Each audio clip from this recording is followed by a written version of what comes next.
আয়নার সামনে দাঁড়িয়ে নিজেকে নিপুণভাবে পর্যবেক্ষণ করে যাচ্ছে মেয়েটা। শাড়ির আঁচলের ধার দিয়ে ক্ষতস্থানগুলো আবছা দেখা যাচ্ছে। শাড়ির আঁচলটা ফেলে দিতেই তার ক্ষতস্থানগুলো সেই বীভৎস রাতের স্মৃতিগুলোর প্রমাণ দেবে। গলার নিচ থেকে কোমর অবধি ক্ষতস্থান শুকিয়ে গেলেও রেশ রয়ে গেছে। অনেক কষ্টে প্রাণে বেঁচে গিয়েছিল সে।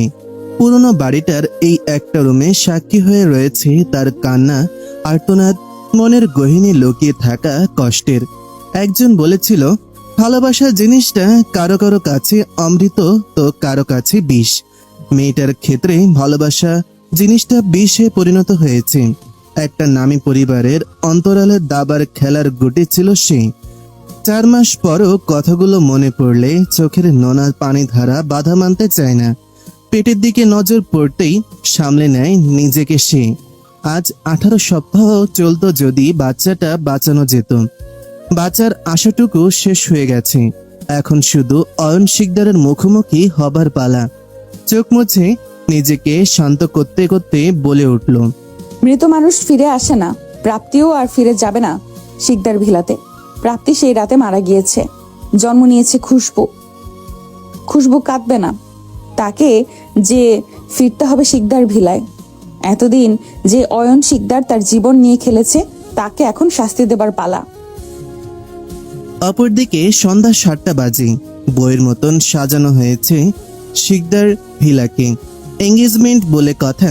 শহরের সবচেয়ে জাঁকজমক সাজসজ্জা করা হয়েছে আজ ভিলাকে। নামি দামি সকল লোকেরা জমা হবে আজ এখানে। মহিমা শিকদার নিজে সব তদারকি করছেন। শিকদার কোম্পানির উত্তর অধিকারেরই আজ এঙ্গেজমেন্ট বলে কথা। তাও আবার শহরের টপ 5 বিজনেসম্যানদের একজনের ছেলে, হেলাল খানের একমাত্র মেয়ের সাথে। এতদিনে স্বপ্ন পূরণ হতে চলল মহিমা শিকদারের। অন্ধকার রুমের এক কোনায় প্রাপ্তির একটা ছবি হাতে বসে আছে অয়ন। বাহিরের সাজসজ্জা কিছুই তাকে স্পর্শ করতে পারছে না। 4টা মাস পাগলের মতন খুঁজেছে প্রাপ্তিকে, কিন্তু তার ছায়াকেও খুঁজে পায়নি সে। এক পাশে কিছু মদের বোতল, আর এক পাশে প্রাপ্তির ছবি, তার লেখা শেষ নোটটা, তার প্রেগন্যান্সি রিপোর্ট, আর মাঝে অয়ন। সব মেনে নিলেও এখনো প্রাপ্তির মৃত্যুটাকে মেনে নেয়নি অয়ন। তার বিশ্বাস পৃথিবীর কোনো এক কোণে প্রাপ্তি লুকিয়ে আছে। যেদিন তার রাগ ভেঙে যাবে সেদিন ফিরে আসবে সে। দরজায় কড়া নাড়ায় বিরক্ত হয়ে চেঁচিয়ে বলে ওঠে অয়ন, আমার ঘরে কেউ ঢুকবে না, মানা করেছি তো একবার। কেন আসো তোমরা? আজ তোমাদের জন্য আমার মায়াবতী আমার কাছে নেই। আমার বাচ্চার বেড়ে ওঠা আমি দেখতে পাচ্ছি না। আর কি চাই তোমাদের? সব ফেরত দিয়ে দিয়েছি তো, কি চাই? অয়ন, আমি আবরার, আমাকে অন্তত আসতে দে। কি দেখতে এসেছো? আজ আমার এনগেজমেন্ট অয়ন, প্লিজ আজ অন্তত পাগলামি করিস না। অয়নের জবাব না পেয়ে দরজা ঠেলে ভেতরে প্রবেশ করে আবরার। ঘরে একটা উটকো গন্ধ যেন ভেতরটাকে নাড়িয়ে দিতে সক্ষম। লাইট অন করতেই অয়নের মুখে বিরক্তির ছাপ ফুটে ওঠে। অন্ধকার যার চিরসঙ্গী, তার কি আলো পছন্দ হবে? চোখ কুচকে মুখ খিচে জিজ্ঞাসা করলো, কি চাই তোমার এখানে? দাদিজান অপেক্ষা করছে, তারা চলে এসেছে। একটা কথা বলবো ভাই, তোমার থেকে দুর্ভাগা আমি আমার লাইফে দেখিনি। অবশ্য আমিও যে কম তা নয়। দেখো না, আমি আমার পুরো পরিবার পাওয়া সত্ত্বেও একটা ভুল বোঝাবুঝির জন্য হারিয়ে ফেলেছি। তবে আমি জানতামই না আমার একটা অংশ প্রাপ্তির মাঝে রয়েছে। জানলে আমি তাকে মাথায় করে রাখতাম, নিজ থেকে আলাদা হতে দিতাম না। অথচ তুমি সব জেনে বুঝে নিজের পরিবারটা হারিয়ে ফেলছো। তোমার একটা ভুল, এখন একটি রক্ত মাংসের মানুষ। তুমি জানো তোমার একটি ছেলে আছে, অথচ তুমি কখনো তার মুখে বাবা ডাকটি শুনবে না। আমি কি যাইনি রাইসার কাছে? আমি কি চাইনি আমার পরিবারটা থাকুক? কিন্তু পেলাম কোথায়? হারিয়ে গেল রাইসা আমার ছেলেটিকে নিয়ে। সত্যি বলো তো, তুমি কি রাইসা আপুর জন্য তার কাছে গিয়েছিলে? হুম, তুমি মহিমা শিকদারের কথায় ছেলেটিকে ছিনিয়ে নিতে গিয়েছিলে। আচ্ছা, এই পাওয়ার প্রতিপত্তির জন্য তুমি ওই নিশি মেয়েটিকে বিয়ে তো করবে, কিন্তু ভালোবাসতে পারবে তো? তুমি নিজেও জানো রাইসা আপুর মতো ভালো তোমাকে কেউ বাসতে পারবে না। আমরা হয়তো ভালোবাসার যোগ্য নই, তাই তো ভালোবাসার উষ্ণতা পেয়েও আমরা দুজন হারিয়ে ফেলেছি। তুমি জেনে বুঝে হারিয়েছো, আমি না জেনে। হা হা হা। যাও, আজ তোমার বিশেষ দিন বলে কথা, আমাকে এর মধ্যে টেনো না। আমি আমার প্রাপ্তিকে নিয়ে ভালো আছি। আবরারের মুখে কথা নেই। অয়ন তো ভুল কিছুই বলেনি, সব পেয়েও হারিয়ে ফেলেছে। রাইসাকে এতটা কষ্ট দিয়ে ফেলেছে যে এখন তার ক্ষমা পাবে কিনা তাও জানে না। যখন আবরার অয়নকে তার ছেলে এবং রাইসার কথা বলেছিল, তখন নিজেকে স্বাভাবিক রাখতে পারেনি সে। নিজের ছেলেকে দেখার আকুলতায় ভুল করে ফেলেছে সে। মহিমা শিকদারকে ফোন করে সাথে সাথে জানায় এই খুশির খবর, কিন্তু মহিমা শিকদার এতটা স্বার্থপর হবে এটা কল্পনা তো আনেনি আবরার। অয়নে সবকিছু ছেড়ে দেবার পর মহিমা শিকদার আবরারকে পুনরায় শিকদার কোম্পানির দায়িত্বে সঁপে দেন, যার জন্য আবরারকে সোজা সাপটা জানিয়ে দেন। তুমি যদি চাও বাচ্চাটিকে আমাদের পরিবারে নিয়ে আসতে পারো, কিন্তু রাইসা নামক মেয়েটিকে যদি বিয়ে করতে চাও তবে তোমাকে শিকদার পরিবার ছাড়তে হবে। আমি চাই না ওই মেয়ে আমার পরিবারে বউ হয়ে আসুক। অয়নকে নিয়ে আমার কোনো কালে মাথা ব্যথা ছিল না, কিন্তু এখানে তোমার ব্যাপার। আমার আপন নাতির বউ একজন চরিত্রহীন মেয়ে, যে কিনা বিয়ের আগে মা হয়ে যায়। এমন মেয়ে হবে এটা আমি মানব না। এখন তুমি ভেবে নাও কি করবে। কিন্তু আমিও তো একই ভুল করেছি দাদিজান। ছেলেরা টুকটাক ভুল করেই থাকে, এটা এত বড় ব্যাপার না। আর আমার মতে ছেলেটাকে তোমার কাছে আনাই ভালো, তাহলে তোমার ডিভোর্সের নাটকটা আরো শক্তপোক্ত হবে। রাইসা মেয়েটিকে কিছু টাকা দিয়ে দাও, তাহলেই তো হবে। কিন্তু আমি বুড়ো হয়েছি, এত চাপ আমি নিতে পারবো না। ভেবে দেখো তুমি। আবরারকে এই কঠিন সিদ্ধান্তটা স্বার্থপরের মতন নিতে হয়। যখন রাইসাকে এই ব্যাপারে সে জানায়, তখন থেকে রাইসা আব্রাহামকে নিয়ে পালিয়ে যায় শহর থেকে। অনেক খোঁজাখুঁজির পরও তাকে এই শহরে পায়নি আবরার। আজও খুঁজে যাচ্ছে রাইসাকে। একটা শেষ জায়গা আছে, কিন্তু সেখানে রাইসাকে পাবার পসিবিলিটি না পাওয়ার সমান।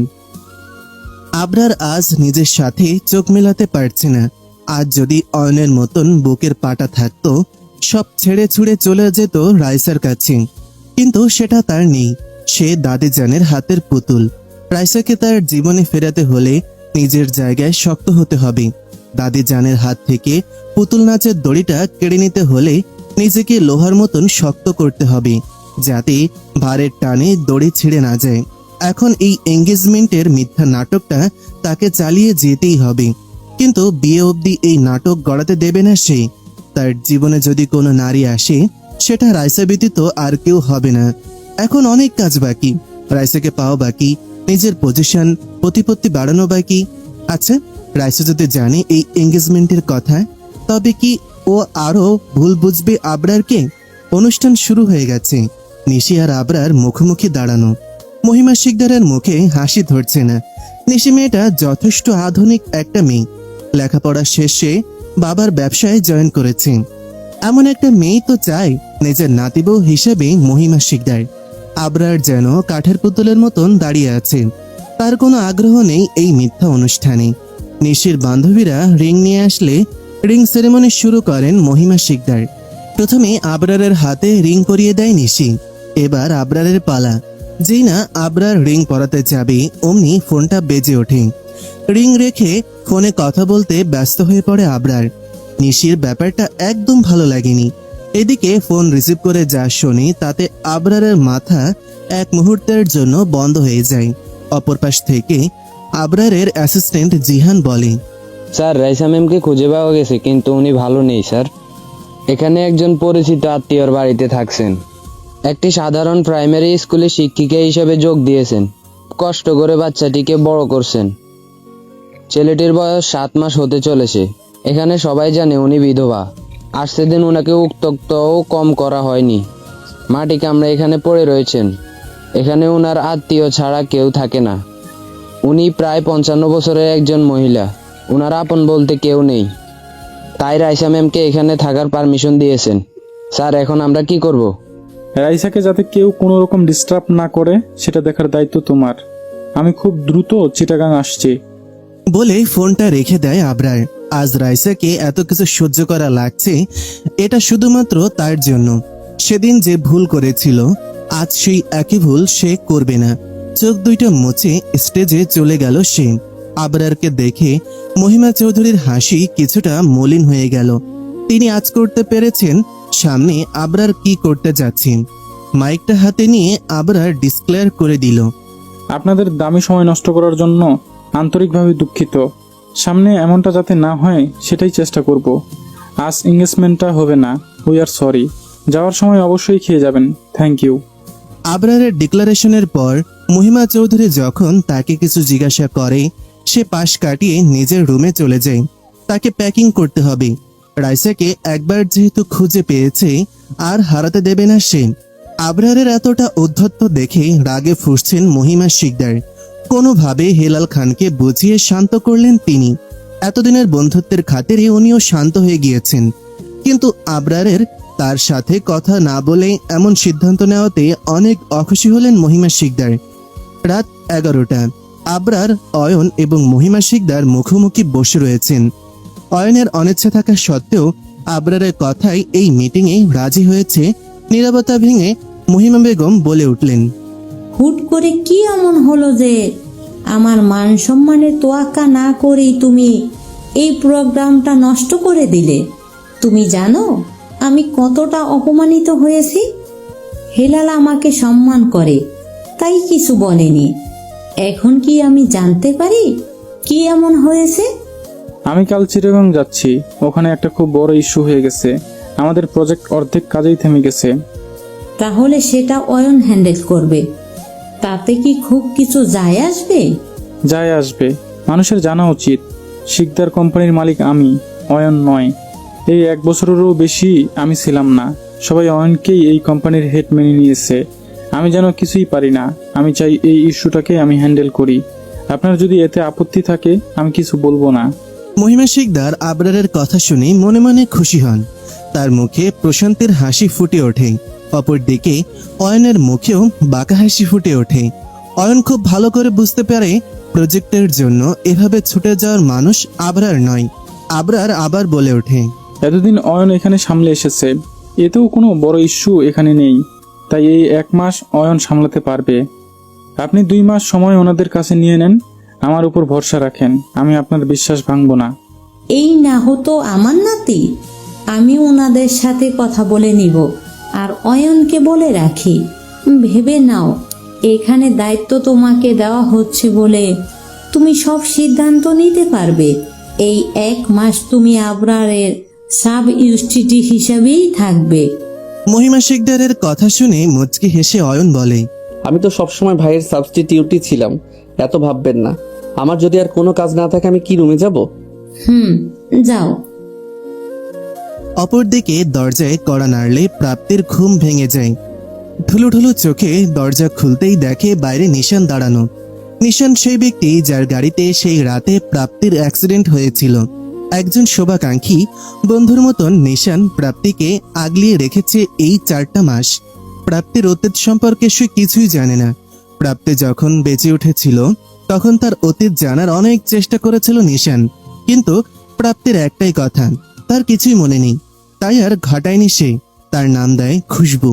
অনেকদিন যাবৎ প্রাপ্তির জন্য চাকরি খোঁজার চেষ্টা করে গেছে সে, কিন্তু পারেনি। তাই নিজের বাড়িতে একটা রুম ভাড়া দেয় তাকে। নিশানের মা বাবা খুশবুকে নিজের মেয়ে হিসেবেই ভালোবেসে এসেছে। অসহায় মেয়েটা তাদের ছেলের গাড়ির নিচে পড়ে নিজের বাচ্চাকেও হারিয়েছে। বাচ্চার আশা এতটুকুও ছিল না। ওপরওয়ালার হাতে ধরে বাঁচিয়ে দিয়েছে তাকে। নিশান এত রাতে আসার মতন লোক না।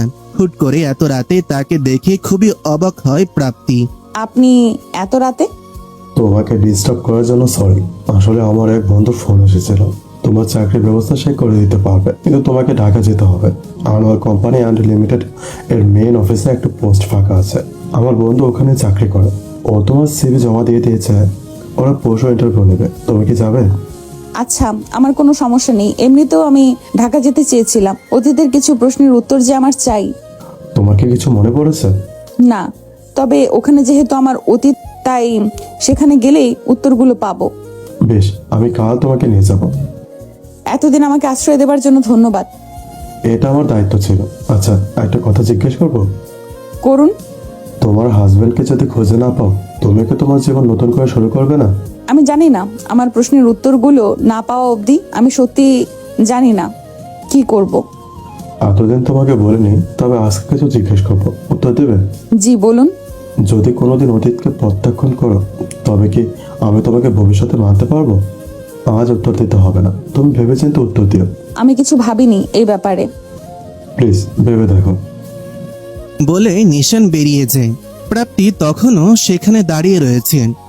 যতই অয়নের প্রতি রাগ অভিমান জমে থাকুক, সে অয়নের জায়গা কাউকে দিতে পারবে না। অয়ন হয়তো তাকে ভুল বুঝি অন্য কাউকে নিজের জীবনে জায়গা দিয়েছে, ধুমধাম করে এঙ্গেজমেন্ট করেছে, কিন্তু প্রাপ্তি এখনো তার মনের গহীনে অয়ন নামক মানুষটাকে পুষে রেখেছে। সেই অয়নের সাথে বোঝাপড়া এখনো বাকি যে। কিছু প্রশ্নের উত্তর পাবার সময় চলে এসেছে, শুধু সময়ের অপেক্ষা। 2 দিন পর সকাল 9টার মধ্যে স্কুলে ঢুকতে হবে রাইসাকে। আব্রাহামকে রেখে যেতে মন চায় না, মাত্র বসা শিখেছে ছেলেটা, কিন্তু উপায়ন্তর না পেয়ে চাকরিটা করতেই হবে। রেশমা আন্টি এই বিপদে থাকার জন্য ছাদ দিয়েছেন এই কত। ছেলে আর নিজের ভরণ পোষণের খরচটা তো তারই চালাতেই হবে। শরীরটা দিন দিন খারাপের দিকেই যাচ্ছে। প্রেগন্যান্সির সময় থেকে কিছু কমপ্লিকেশন রয়ে গিয়েছে। মাঝে মাঝে ভয় হয় ছেলেটাকে একা করে না দিয়ে না ফেরার দেশে চলে যাবে না তো সে। না না, এসব কি ভাবছে? এখনো কত দায়িত্ব বাকি। চিকিৎসা করাতে হবে, কিন্তু টাকাও তো লাগবে। এখন বিভিন্ন টেস্ট করতেই 10,000 টাকা পকেট থেকে খসে পড়ে। রেশমা বেগমের কাছে ছেলেকে বুঝিয়ে দিয়ে স্কুলের দিকে রওনা দেবে রাইসা। দরজা খুলে বের হতেই পা জমে গেল তার। দরজার বাইরে সেই মানুষটা দাঁড়ানো, যার কাছ থেকে পালাতেই এই দূরের শহরে ছেলেকে নিয়ে বহু কষ্টে জীবন কাটাচ্ছে সে। আবরার রাইসাকে প্রায় বছরখানেক পর দেখছি। গোল গোল চেহারার ফর্সা মেয়েটা যেন হাড্ডিসার হয়ে গেছে। আজ তার চোখে নেই সেই ঔজ্জ্বল্য, চোখের নিচের কালি যেন নির্ঘুম রাতের বর্ণনা দিচ্ছে। একপাশে বেনুনি করে কালো শাড়ি পরিহিতা নারী একসময় সকল হাসির কারণ ছিল তার, অথচ আজ এই নারীর সকল কষ্টের কারণ সে। তার জন্য এই নারীটাকে সকল প্রকার বঞ্চনা মুখ বুজে সহ্য করতে হয়েছে। আবরার 2 কদম এগিয়ে রাইসার সামনে এসে দাঁড়ায়। রাইসা এখনো চুপটি করে দাঁড়িয়ে আছে। মনের মধ্যে কিছু ভয় জড়তা মনের মধ্যে উকি দিচ্ছে। তবে কি আব্রাহামকে কেড়ে নিতে এত দূর চলে এসেছে সে?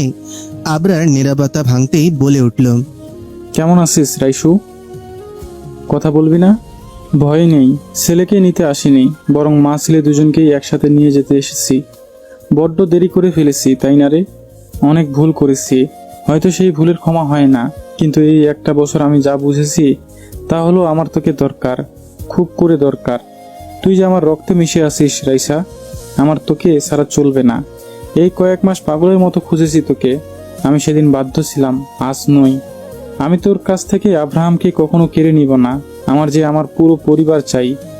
রাইসু প্লিজ একটা সুযোগ দে, আমি নিজেকে তোর যোগ্য করে তুলব, তোকে কোনো কষ্ট পেতে দিব না, প্লিজ রাইসু। এতক্ষণ চুপ করে আবরারের কথা শোনা যাচ্ছিল রাইসা। এতদিনের কষ্টগুলো যেন তাজা হয়ে উঠেছে আবরারকে দেখে। আবরার যে কথাগুলো বলল, কথাগুলো শোনার প্রতীক্ষা এতগুলো বছর সে করেছে। চোখ থেকে না চাইতো সোডিয়াম আর পটাশিয়াম ক্লোরাইড মিশ্রিত জল গড়িয়ে পড়ছে। এটা অতীব খুশিতে নাকি সদ্য তাজা হওয়া মনের ক্ষততে, এটা বুঝতে পারছে না রাইসা। খুব কষ্টে নিজেকে সামলিয়ে বলে ওঠে, সময়টাও ঠিক মতো বলতে পারলি না। 1 বছর নয়, 1 বছর 2 মাস 13 দিন। যখন আমার তোকে সব থেকে বেশি দরকার ছিল, তখন আমি তোকে কাছে পাইনি। তোর কাছে আব্রাহাম কোনোদিন তোর ছেলে ছিলই না, ও শুধুমাত্র 1 রাতের ভুল ছিল। তুই তো ওকে অ্যাভয়েড করতে চেয়েছিলি। সত্যি বলতে আজ থেকে কয়েক মাস আগেও যদি তুই এই কথাগুলো বলতি, আমি মেনে নিতাম। আমি হয়তো তোর ভালোবাসায় অন্ধ হয়ে তোকে ক্ষমা করে দিতাম, তোর সাথে পরিবার সাজানোর কথাও ভাবতাম। কিন্তু আজ না। কাল তোর দাদিজান আবার যখন আদেশ দিবে, তুই আবার আমাকে একা করে দিবি। আফটার অল তুই কোম্পানির মালিক বলে কথা। এত সবকিছু পেয়ে সেগুলো ছেড়ে দেওয়ার মতো সাহস কি তোর আদেও আছে? আমি সত্যি বলছি, তুই একবার আমাকে বিশ্বাস করে দেখ। আমি দাদিজানকে ভালোবাসি ঠিকই, কিন্তু ওনার অন্যায় আবদার আর মেনে নিব না, প্লিজ রাইসু। রাইসু না, রাইসা, রাইসা ইসলাম। আমার সাথে তোর কোনোদিন কোনো কিছু ছিল না, হবেও না। ভালো তো বেসেছি, তার শাস্তিও পাচ্ছি। তাই অহেতুক আর কথা বাড়াবো না, আমার তারা আছে, নিজের সময় নষ্ট করিস না। বলেই পাশ কাটিয়ে চলে যেতে নিলে আবরার হাত টেনে তাকে নিজের কাছে নিয়ে কানে মুখ লাগিয়ে বলে, বড্ড বেশি অভিমান জমে গেছে। আজ হয়তো আমার কথায় তোর বিশ্বাস হবে না, কিন্তু কথা দিচ্ছি তোর অভিমানগুলোকে আবার ভালোবাসায় পরিণত করব। নিজেকে তোর এবং আব্রাহামের যোগ্য প্রমাণ না করা অবধি আমি যাচ্ছি না। আমি এজন্য ভালোবাসি না যে তুই আমার বাচ্চার মা, আমি তোকে ভালোবাসি কারণ তুই আমার রন্ধ্রে মিশে আসিস। তোকে যে আমার চাই, খুব করে চাই, তুই আমার হতে বাধ্য। রাইসা কোনো রকম ধাক্কা মেরে আবরারকে নিজের কাছ থেকে সরিয়ে দেয়। আবরার টাল সামলাতে না পেরে খানিকটা দূরে সরে যায়।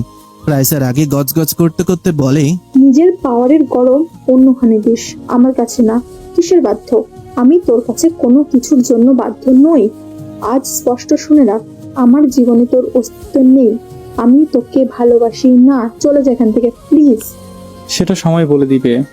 রাইসা কথা না বাড়িয়ে গটগট করে সেখান থেকে চলে গেল। আবরার রাইসার যাওয়ার পানে তাকিয়ে আছেন। একটা বড় নিঃশ্বাস ছেড়ে নিজেকে আশ্বস্ত করে, আমি পারবো, আমাকে যে পারতেই হবে। প্রমিস করছি, যদি তোর মনে নিজের জন্য জায়গা না করতে পারি তবে আর কোনোদিন তোর সামনে আসবো না, কিন্তু আমি এত তাড়াতাড়ি হাল ছাড়বো না। এক সপ্তাহ পর সকাল 10টা, একটা জরুরি কাজের জন্য অয়ন স্বামীর সাথে দেখা করতে এসেছে। মাসখানেক হয়ে গেছে অয়ন স্বামীর সাথে দেখা করেনি। এখানে এসে জানতে পারে স্বামীর আপাতত দেশে নেই, যে কারণে স্বামীর বড় ভাই আশফির সাথে মিটিংটা কমপ্লিট করতে হবে। আবরারের অবর্তমানে আনোয়ার কোম্পানি অ্যান্ড লিমিটেডের সাথে প্রজেক্টটা অয়নকে কমপ্লিট করতে হবে। এতদিন পর অয়নকে দেখে আশফি তাকে জড়িয়ে ধরে। বেশ শুকিয়ে গেছিস, খাওয়া দাওয়া কি কিছু করিস না? আর খাওয়া দাওয়া, প্রাপ্তির হাতে রান্নার অভ্যাস হয়ে গেছে। এখন আর লোকমান কাকার রান্না ভালো লাগে না। তোমার খবর বলো, শুনলাম বিয়ের পর নাকি ভাবি তোমার গার্লফ্রেন্ডের সাথে ব্রেকআপ করিয়ে দিয়েছে। আর গার্লফ্রেন্ড, এতদিনে যত মেয়ে ফ্রেন্ড ছিল তাদের ব্লক লিস্টে পাঠিয়ে দিয়েছে। বউ মানেই প্যারা। যাক, প্যারাটা কারো লাইফে তো আছে। তুই কি আর বিয়ে শাদী করবি না? যদি কোনোদিন আমার মায়াবতী ফিরে আসে তখন তাকে কি উত্তর দেব বলো? তার অবর্তমানে অন্য কাউকে নিজের জীবনে জায়গা দিয়েছি জানলে আরও রেগে যাবে ও। আমি ওর স্মৃতি আঁকড়ে ভালোই তো আছি।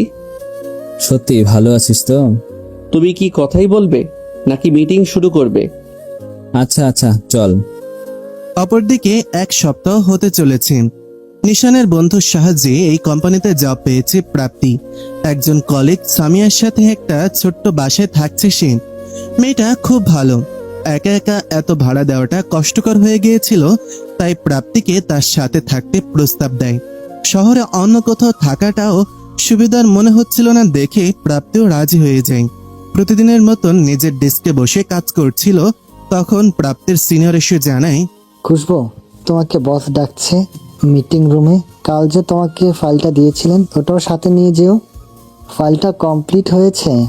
বস তো ক্লায়েন্টের সাথে মিটিংয়ে আছেন, এখনই কি যাব আমি? হ্যাঁ, ফাইলটা ক্লায়েন্ট দেখতে চেয়েছে, তুমি গেলে বুঝবে। ঠিক আছে। মিটিং রুমে দরজার বাইরে দাঁড়িয়ে থেকে প্রাপ্তি বলল, may I come in sir? আরে খুশবু, ভেতরে আসো। ফাইলটা ভেতরে ঢুকতেই প্রাপ্তির হাত জমে গেল। মাথাটা মুহূর্তেই ফাঁকা হয়ে গেছে। ভেতরে বসে থাকা মানুষটা যে তার খুব পরিচিত। 4 মাস পর মানুষটাকে দেখছে সে। আর যার কাছে এত কিছু প্রশ্নের উত্তরের অপেক্ষায় এই শহরে তারই আগমন। সেই মানুষটার সাথে অতর্কিতে তার দেখা হয়ে যাবে এটা তো জানা ছিল না। মানুষটা বড্ড শুকিয়ে গেছে। যে চোখের ভাষা একসময় বিশ্বাস করে ভালোবেসেছিল তাকে, আজ সেই চোখ যেন গর্তের কোঠরে চলে গেছে। লোকটাকে দেখে আজকেও মায়া লাগছে। যার রাগ জেদে পুরো ঘর কাঁপত, আজ বড্ড শান্ত লাগছে লোকটাকে। তার জীবনে তো নতুন মানুষ চলে এসেছে, তবে কেন এতটা উদাসীন লাগছে তাকে? আশফির কণ্ঠস্বর ঘোর ভাঙায় প্রাপ্তির। দরজায় দাঁড়িয়ে আছো কেন? ভেতরে আসো, ফাইলটা ওনাকে দাও। অয়নের দিকে ইশারা করে। জি স্যার। এতক্ষণ মাথা নিচু করে থাকলেও প্রাপ্তির বলা জি স্যার যেন ভেতরটাকে নাড়িয়ে দিয়েছে অয়নের। বারংবার প্রাপ্তিকে পাবার আশা এতটাই নিরাশ করেছে যে আজ আবার সেই আশাটুকু পুনরায় সজাগ করতে মন চাইছে না। চোখ তুলে যদি দেখে মানুষটা ভুল, তখন কি করবে? মস্তিষ্কে প্রাপ্তির কথা এতটাই গেঁথে গেছে যে নিজেই নিজের পৃথিবী থেকে আলাদা করিয়ে ফেলেছে। সারাক্ষণ মনে হয় আশেপাশে প্রাপ্তের ছায়া ঘুরে বেড়াচ্ছে। নিজেকে খুব কষ্টে সামলে নিয়েছে সে, আবার আশাহত হবার মতন মনের জোর আর নেই যে। তবু মাথা উঁচিয়ে সামনে বসে থাকা মানুষটার দিকে তাকায় সে। মানুষটা যে আর কেউই নয়, প্রাপ্তি, তার মায়াবতী। চেয়ার ছেড়ে দাঁড়িয়ে এক মুহূর্ত দেরি না করে জড়িয়ে ধরলো তার মায়াবতীকে। প্রাপ্তি, তুমি ফিরে এসেছো? সত্যি ফিরে এসেছো তুমি? কেন ছেড়ে গিয়েছিলে আমায়? তোমার রাগ হয়েছিল আমার উপর, আমায় বকতে পারতে। তুমি যা শাস্তি দিতে আমি মাথা পেতে নিতাম। তুমি জানো, এই 4 মাস পাগলের মতো খুঁজেছি তোমায়। কোথায় হারিয়ে গিয়েছিলে তুমি? অয়নের কাছ থেকে কোনো মতে নিজেকে ছাড়িয়ে বলতে লাগলো প্রাপ্তি। আপনার কোথাও ভুল হচ্ছে স্যার, আমি প্রাপ্তি নই। প্লিজ পাবলিক প্লেসে এমন অসভ্যতা করবেন না। প্রাপ্তি, এভাবে কেন বলছো? আমার প্রাপ্তিকে আমি অন্ধকারের মাঝেও চিনে নিব। তুমি এভাবে কেন বলছো? আবার বলছি, আমি প্রাপ্তি নই, আমি আপনাকে চিনি না। এবার মেজাজ খারাপ হতে লাগলো অয়নের।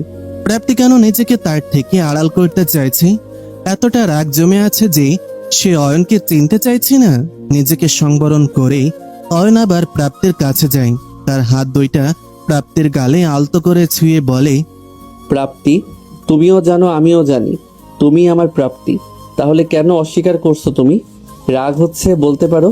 এভাবে আমাদের সম্পর্কটা অস্বীকার তো করো না। অয়নের হাত দুইটাকে ছিটকে চেঁচিয়ে ওঠে প্রাপ্তি। বারবার অসভ্যতা কেন করছেন? আমি প্রাপ্তি নই, আমার নাম খুশবু। আপনি বারবার কেন জোর করে যাচ্ছেন? আমি আজকের আগে আপনাকে দেখিও নি। স্যার, এই যে আপনার ফাইল, প্লিজ আমি আসছি। বলে মিটিং রুম থেকে বেরিয়ে গেল প্রাপ্তি। দৌড়ে ওয়াশরুমে চলে গেল সে। পানি ছেড়ে অঝরে কাঁদতে লাগলো। সে তো চেয়েছিল এই মানুষটার সাথে জীবন কাটাতে, চলেও গিয়েছিল। ফিরে আসতে কি চেয়েছিল? কিন্তু এই মানুষটার জীবনে তো অন্য কারো আগমন ঘটে গেছে। কেন ফিরবে সে? 1 সপ্তাহ আগে তার এঙ্গেজমেন্টও হয়ে গেছে। তাহলে আজ তাকে দেখে এতটা অনুনয় কেন করছিল? তাকে কেন দেখে মনে হচ্ছিল মানুষটা ভালো নেই? গোলক দাদার মধ্যে নিজেকে যেন আউলিয়ে ফেলছে প্রাপ্তি। অপর দিকে নিজেকে কিছুতেই শান্ত করতে পারছে না অয়ন। তার মায়াবতী তাকে চিনতে চাইছে না। অয়নকে উত্তেজিত দেখে আশপি মিটিং রুম ফাঁকা করে ফেলে। অয়নের কাঁধে হাত রেখে তাকে বলে, তোর কথা ভুল হচ্ছে, মেয়েটি প্রাপ্তি নয়, ওর নাম খুশবু। এই 1 সপ্তাহ হয়েছে ও এখানে জয়েন করেছে। ও তো ঢাকাতেও থাকে না, তোর কথা ভুল হচ্ছে। দুজন মানুষ এক চেহারার কিভাবে সম্ভব ভাই? সেই প্রশ্ন যে আমাকেও ভাবাচ্ছে না তা নয়। এর শেষ আমি দেখে ছাড়বো। তুমি শুধু আমার একটি কাজ করে দিবে। বল কি কাজ? আশপির সাথে কথা বলে সেখান থেকে বেরিয়ে পড়ে অয়ন। ডেস্কে সে জানতে পারে শিকদার কোম্পানির প্রজেক্টের দায়িত্ব প্রাপ্তিকে দেওয়া হয়েছে। প্রাপ্তি খুব ভালো করে জানে এটা কার কারসাজি। তবে নিজেকে দুর্বল করবে না সে। অয়নকে এবার আর বিশ্বাস করবে না সে। প্রজেক্টের কাজ করতে করতে রাত 11টা বেজে যায় প্রাপ্তির। একে তো সামিরা চলে গেছে, ওপরে রাত। এই রাতে একা একা বাসায় যাবে কিভাবে, এটা নিয়ে একটা চিন্তায় পড়ে গেল প্রাপ্তি। অফিস থেকে বের হতেই কেউ একজন পেছন থেকে প্রাপ্তির মুখ চেপে ধরে। প্রাপ্তি কিছু বোঝার আগেই কালো কাপড় দিয়ে চোখ মুখ বেঁধে তাকে একটা গাড়িতে ওঠানো হয়। প্রাপ্তি সর্বোচ্চ চেষ্টা করে গোঙাতে লাগলো। বেশ কিছু সময় পর গাড়িটা কোথাও থামলো। প্রাপ্তিকে টানতে টানতে কোথাও নিয়ে ধাক্কা মেরে অচেনা লোকটা। তাল সামলাতে না পেরে মেঝেতে পড়ে যায় প্রাপ্তি। অচেনা লোকটা তখন প্রাপ্তিকে চেপে ধরে, তার ওপর ভর ছেড়ে দেয়। লোকটার গরম নিঃশ্বাস যেন প্রাপ্তির ভেতরটাকে পুড়িয়ে দিচ্ছিল। নিজেকে ছাড়ানোর চেষ্টা করো যখন ব্যর্থ প্রাপ্তি নিজেকে আর সংযত রাখতে পারে না। মুখের গোঙানি ক্রমশ বেড়েই চলেছে। অচেনা মানুষটা প্রাপ্তির গলায় জোরে একটা কামড় দিতেই ব্যথায় কুকড়ে ওঠা প্রাপ্তি তারপর প্রাপ্তিকে রেখে সেখান থেকে বেরিয়ে যায়। বেশ কিছুক্ষণ কোনো সাড়া শব্দ না পেলে প্রাপ্তি নিজের চোখ ও মুখের বাঁধন খুলে ফেলে। আশেপাশে শুনশান নীরবতা, কেউই নেই। আশেপাশে কাউকে দেখতে না পেয়ে খানিকটা স্বস্তির নিঃশ্বাস ফেলে প্রাপ্তি উঠে দাঁড়াতেই যাবে, পাশে একটা চিরকুট পেয়ে খুবই অবাক হলো সে। চিরকুট খুলতেই নজর পড়ে, আবার দেখা হবে। প্রথমে ভেবেছিল এইরকম কাজ অয়নই করতে পারে, কিন্তু হাতের লেখাটা অচেনা। যদি অয়ন না হয় তবে কে হতে পারে? আগেও অয়ন তাকে পাগল প্রমাণ করতে নানা রকম জঘন্য প্ল্যান করেছে। এবারও কি এমন কিছু করেছে? অবাক্যর ব্যাপার, জায়গাটা একটা দোকান বা তার বাসার পাশের গলিতে। অচেনা লোকটা তাকে এখানে কেন নিয়ে আসলো? যদি তার কোনো খারাপ মতলব থাকতো তবে তো নীরব কোনো জায়গায় নিয়ে যেতে পারতো। মাথাটা বড্ড ব্যথা করছে। তখন পড়ে যে মাথায় বেশ জোরে আঘাত পেয়েছে সে, হাঁটুও খানিকটা ছিলে গেছে। খুব কষ্টে বাড়ির পানে রওনা দিল। বাসায় পৌঁছে ফ্রেশ হয়ে বারান্দার গ্রিল ধরে দাঁড়ালো প্রাপ্তি। গলার জায়গাটা এখনো জ্বলছে। নিজেকে শান্ত করাটা এখন খুব জরুরি হয়ে পড়েছে। কিছুতেই নিজেকে শান্ত করতে পারছি না। আজ অয়নকে দেখে মন বারবার চাইছিল যা হয়েছে ভুলে যা, মানুষটা ভালো নেই। কিন্তু 4 মাস আগে ঘটে যাওয়া ঘটনা তাকে বারংবার অয়নের প্রতি ঘৃণা বাড়িয়ে দিচ্ছে। মানুষের ভেতর কত রূপ থাকে সেটা বোঝা যে খুব কঠিন। সোডিয়াম লাইটের আলো প্রাপ্তির অতীতের কালো দাগ যেন আরো স্পষ্ট করে তুলেছে। প্রাপ্তি তো ফিরে যেতে চেয়েছিল, কিন্তু সে পথ অয়ন নিজেই বন্ধ করে দিয়েছিল। অ্যাক্সিডেন্টে যখন বাচ্চাটা হারিয়ে প্রাপ্তি নিঃস্ব, তখন বাঁচার তাগিদে খড়কুটোটুকু জড়িয়ে ধরতে চেয়েছিল। নিজের ভঙ্গুর সম্পর্কটাকে নতুন রূপ দিতে চেয়েছিল সে, কিন্তু তার হলো কই। অয়নকে ফোন দিয়েছিল, তখন একটা মেয়ে কণ্ঠস্বর ফোনটা রিসিভ করে। প্রাপ্তি কিছু বলার আগেই মেয়েটা বলে, হ্যালো, কে বলছেন? অয়ন বাথরুমে আছে, আমাকে বলতে পারেন। হ্যালো অয়ন, বের হও, কেউ তোমাকে ফোন করছে। কে ফোন করেছে? জানি না, চুপ করে আছে। রেখে দাও, গুরুত্বপূর্ণ সময়ে শুধু ফাউল রং নাম্বারে ফোন আসে। রেখে দাও আর তুমি এখানে আসো। আচ্ছা। ফোনের অপর পাশে অয়ন আর মেয়েটার কথোপকথন শুনে অয়নের প্রতি ভালোবাসাটুকু শূন্য হয়ে যায়। সে তো ভালোই আছে, শুধু শুধু তার জীবনে অনাকাঙ্ক্ষিত ব্যক্তি হয়ে ফিরে যাবার তো দরকার নেই। হয়তো তার প্রয়োজন অয়নের জীবনে ফুরিয়ে গেছে, থাক সে তার নিজের মানুষকে নিয়ে। প্রাপ্তি না হয় মরে গেছে সারা জীবনের জন্য। সেদিনের পর থেকে প্রাপ্তি নিজ আত্মসত্তাকেও প্রকাশ করতে দেয়নি। অয়ন ও তার পরিবার বহুবার তাকে তার অতীত সম্পর্কে জানতে চেয়েছে, কিন্তু প্রাপ্তি লুকিয়ে গেছে। তবে মনের মাঝে হাজার প্রশ্ন উকিঝুঁকি দেয়। কেন অয়ন প্রাপ্তির সাথেই এমন করেছে? যদি একটা বাচ্চাই প্রয়োজন ছিল তবে প্রাপ্তি কেন? আর কত মেয়ে রয়েছে যারা টাকার বিনিময়ে সব করতে রাজি। কেন অয়ন প্রাপ্তির জীবনটাকে ছাড়খাড় করতে চলে এলো? অতীতের কথা মনে পড়তেই চোখ ভিজে এসেছে। কাল সকালে ওই মানুষটাকে আবার দেখতে হবে। মাথা ব্যথাটা তীব্র থেকে তীব্রতর হচ্ছে। কখন যে ঘুমের দেশে পাড়ি দিয়েছে প্রাপ্তির নিজেরও হুঁশ নেই। অপরদিকে রাত 3টা। আব্রাহামের কান্নায় ঘুম ভেঙে গেছে রাইসার। বাচ্চাটার খুব জোরে জোরে কাঁদছে। সচরাচর এভাবে আব্রাহাম কখনোই কাঁদে না। মাথায় হাত রাখতেই চমকে ওঠে রাইসা। গা জ্বরে পুড়ে যাচ্ছে বেচারার। এত রাতে কোথায় যাবে, কি করবে, কিছুই মাথায় কাজ করছে না তার। দৌড়ে রেশমা বেগমের ঘরে যায়, তাকে ঘুম থেকে জাগায়। রাত 3টায় ছেলেকে কোথায় নিয়ে যাবে বুঝতে পারছে না সে। রাইসার উত্তেজনা শান্ত করতে রেশমা বেগম বললেন, আচ্ছা রাইসা, শান্ত হও, কিছু হবে না, আমি ড্রাইভ করে নিয়ে যাচ্ছি দরকার হলে। সরি আন্টি, আপনাকে এত রাতে এইভাবে হয়রানি করার জন্য। আব্রাহাম আমার সব আন্টি, আমি ওকে ছাড়া সত্যি কিছু ভাবতে পারি না। ইটস ওকে, চলো আমি চাবি নিয়ে আসছি। বাইরে বের হতেই একটা কালো গাড়ি দেখে অবাক রাইসা। গাড়িটা আবরারের, তার মানে বান্দা এখনো যায়নি। বিগত 7 দিন লোকটা গাড়ি নিয়ে তার বাড়ির সামনেই বসে থাকে। সকাল সন্ধ্যা এইভাবে রাইসার সামনে ঘুরঘুর করে উত্ত্যক্ত করাই এই বান্দার মূল উদ্দেশ্য। যেন আঠার মতন লেগে আছে রাইসার সাথে সে। রাইসা রেশমা বেগমকে হন্তদন্ত হয়ে বের হতে দেখে গাড়ি থেকে বেরিয়ে আসে আবরার। আজকাল রাতগুলো নির্ঘুম কেটে যায় তার। রাইসাকে এক ঝলক না দেখলে ঘুমেরা যেন তার কাছে আসতেই চায় না। রাইসার উদ্বিগ্ন মুখখানা তাকে জানান দিয়েছে কিছু একটা গুরুতর ঘটেছে। রাইসাকে প্রশ্ন করলে কোনো উত্তর পাবে না এটা তার অজানা নয়, তাই সরাসরি রেশমা বেগমকে প্রশ্ন করে সে। রেশমা বেগম আব্রাহামের শারীরিক অবস্থার কথা সব খুলে বলে আব্রাহামকে। আব্রাহাম এক মুহূর্তের জন্য দেরি না করে বলে, আন্টি, আপনি বাসায় থাকুন, আমি নিয়ে যাচ্ছি ওদের। আন্টি, ওকে বলে দিন আমার এবং আমার বাচ্চার কারোর দয়ার দরকার নেই। আন্টি, এটা জেদের সময় নয়, ওকে বলুন প্লিজ গাড়িতে উঠতে। It will be fast. Aunty, আমি বললাম তো আমাদের কারোর দয়ার দরকার নেই। এত আহ্লাদ এতদিন কোথায় ছিল? প্লিজ আন্টি, দেরি হয়ে যাচ্ছে। চুপ করবে তোমরা? বাচ্চার জ্বর 102 ডিগ্রি আর তোমরা পড়ে আছো নিজেদের জেদ নিয়ে। এই রাতে আবরারের সাথে যাওয়াটাই সেভ হবে রাইসা। আমার এজ হয়েছে, আমি এতটা দ্রুত হয়তো নিতে পারবো না। প্লিজ জেদ করো না, নাও গো। অগত্যা বাধ্য হয়ে আবরাহারের সাথেই হাসপাতালের দিকে রওনা হয় রাইসা। হাসপাতালের করিডোরে দাঁড়িয়ে আছে তারা। ভেতরে ডাক্তার আব্রাহামকে দেখছেন। আব্রাহামের অসুখটা প্রায়ই হয়, তবে এই 1 মাস তার কোনো সমস্যা হয়নি। রাইসা চিন্তিত মুখে এক কোণায় দাঁড়িয়ে আছেন। আবরার তাকে নিপুণ দৃষ্টিতে দেখে যাচ্ছেন। এই মেয়েটার কত রূপ! 1 বছর আগে মেয়েটা ছিল বেখেয়ালি, প্রাণোচ্ছল একটা নারী, যাকে দেখলে তার মনে হাজারো রঙের মেলা লাগতো। হ্যাঁ, তখন এই অনুভূতিগুলোকে ঠিক কি বলে সেটা জানতো না। অথচ আজ সেই নারী তার বাচ্চার মা। নিজের শরীরের কথা চিন্তা না করে হাসপাতালের করিডোরে পাংশু মুখে দাঁড়িয়ে আছে। ডাক্তার সিদ্দিক হোসেনের ডাকে ধ্যান ভাঙে আবরারের। জি বলেন।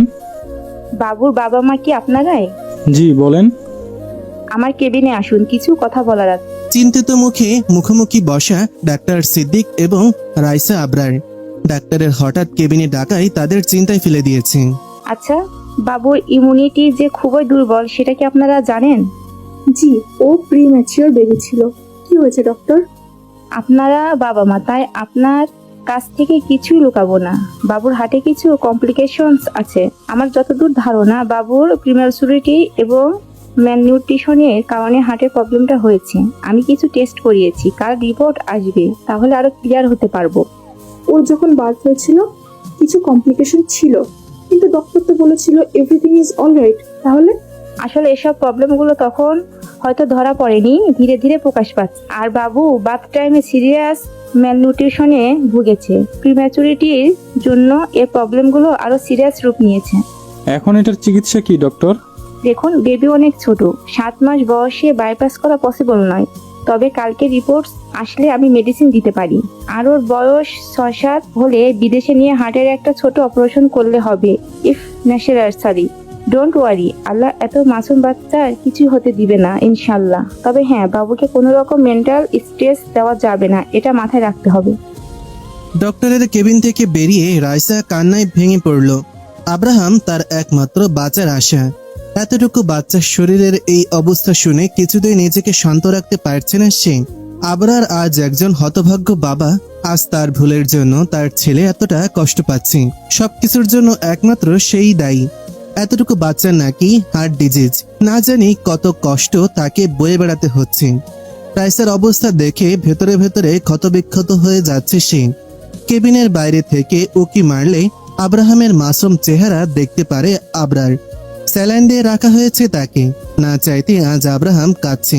হ্যাঁ, আজ সে কাঁদছে। আজ তার চেয়ে দুর্ভাগ্য আর কেউই নেই। সকাল 8টা। রাইসা কেবিনে আব্রাহামের পাশের চেয়ারে বসে ঘুমিয়ে পড়েছে। আবরার নির্ঘুম রাত কাটিয়েছে। সারা রাত শুধু এক চিন্তা, যে রিপোর্টে কি আসবে। আব্রাহামকে নিয়ে যে তার অনেক স্বপ্ন ছিল। আব্রাহামের বাবা হওয়ার যোগ্যতা হয়তো তার আসলেই নেই, কিন্তু এভাবে রাইসা আর আব্রাহামকে একা রাখতে সে পারবে না। যেভাবেই হোক তাদের দুজনকে তার সাথে নিয়ে যাবে। দরকার হলে সেকেন্দার ভিলা ছাড়তেও সে রাজি। সূর্যের এক ফালে রোদ মুখে পড়তেই ঘুম ভেঙে যায় রাইসার।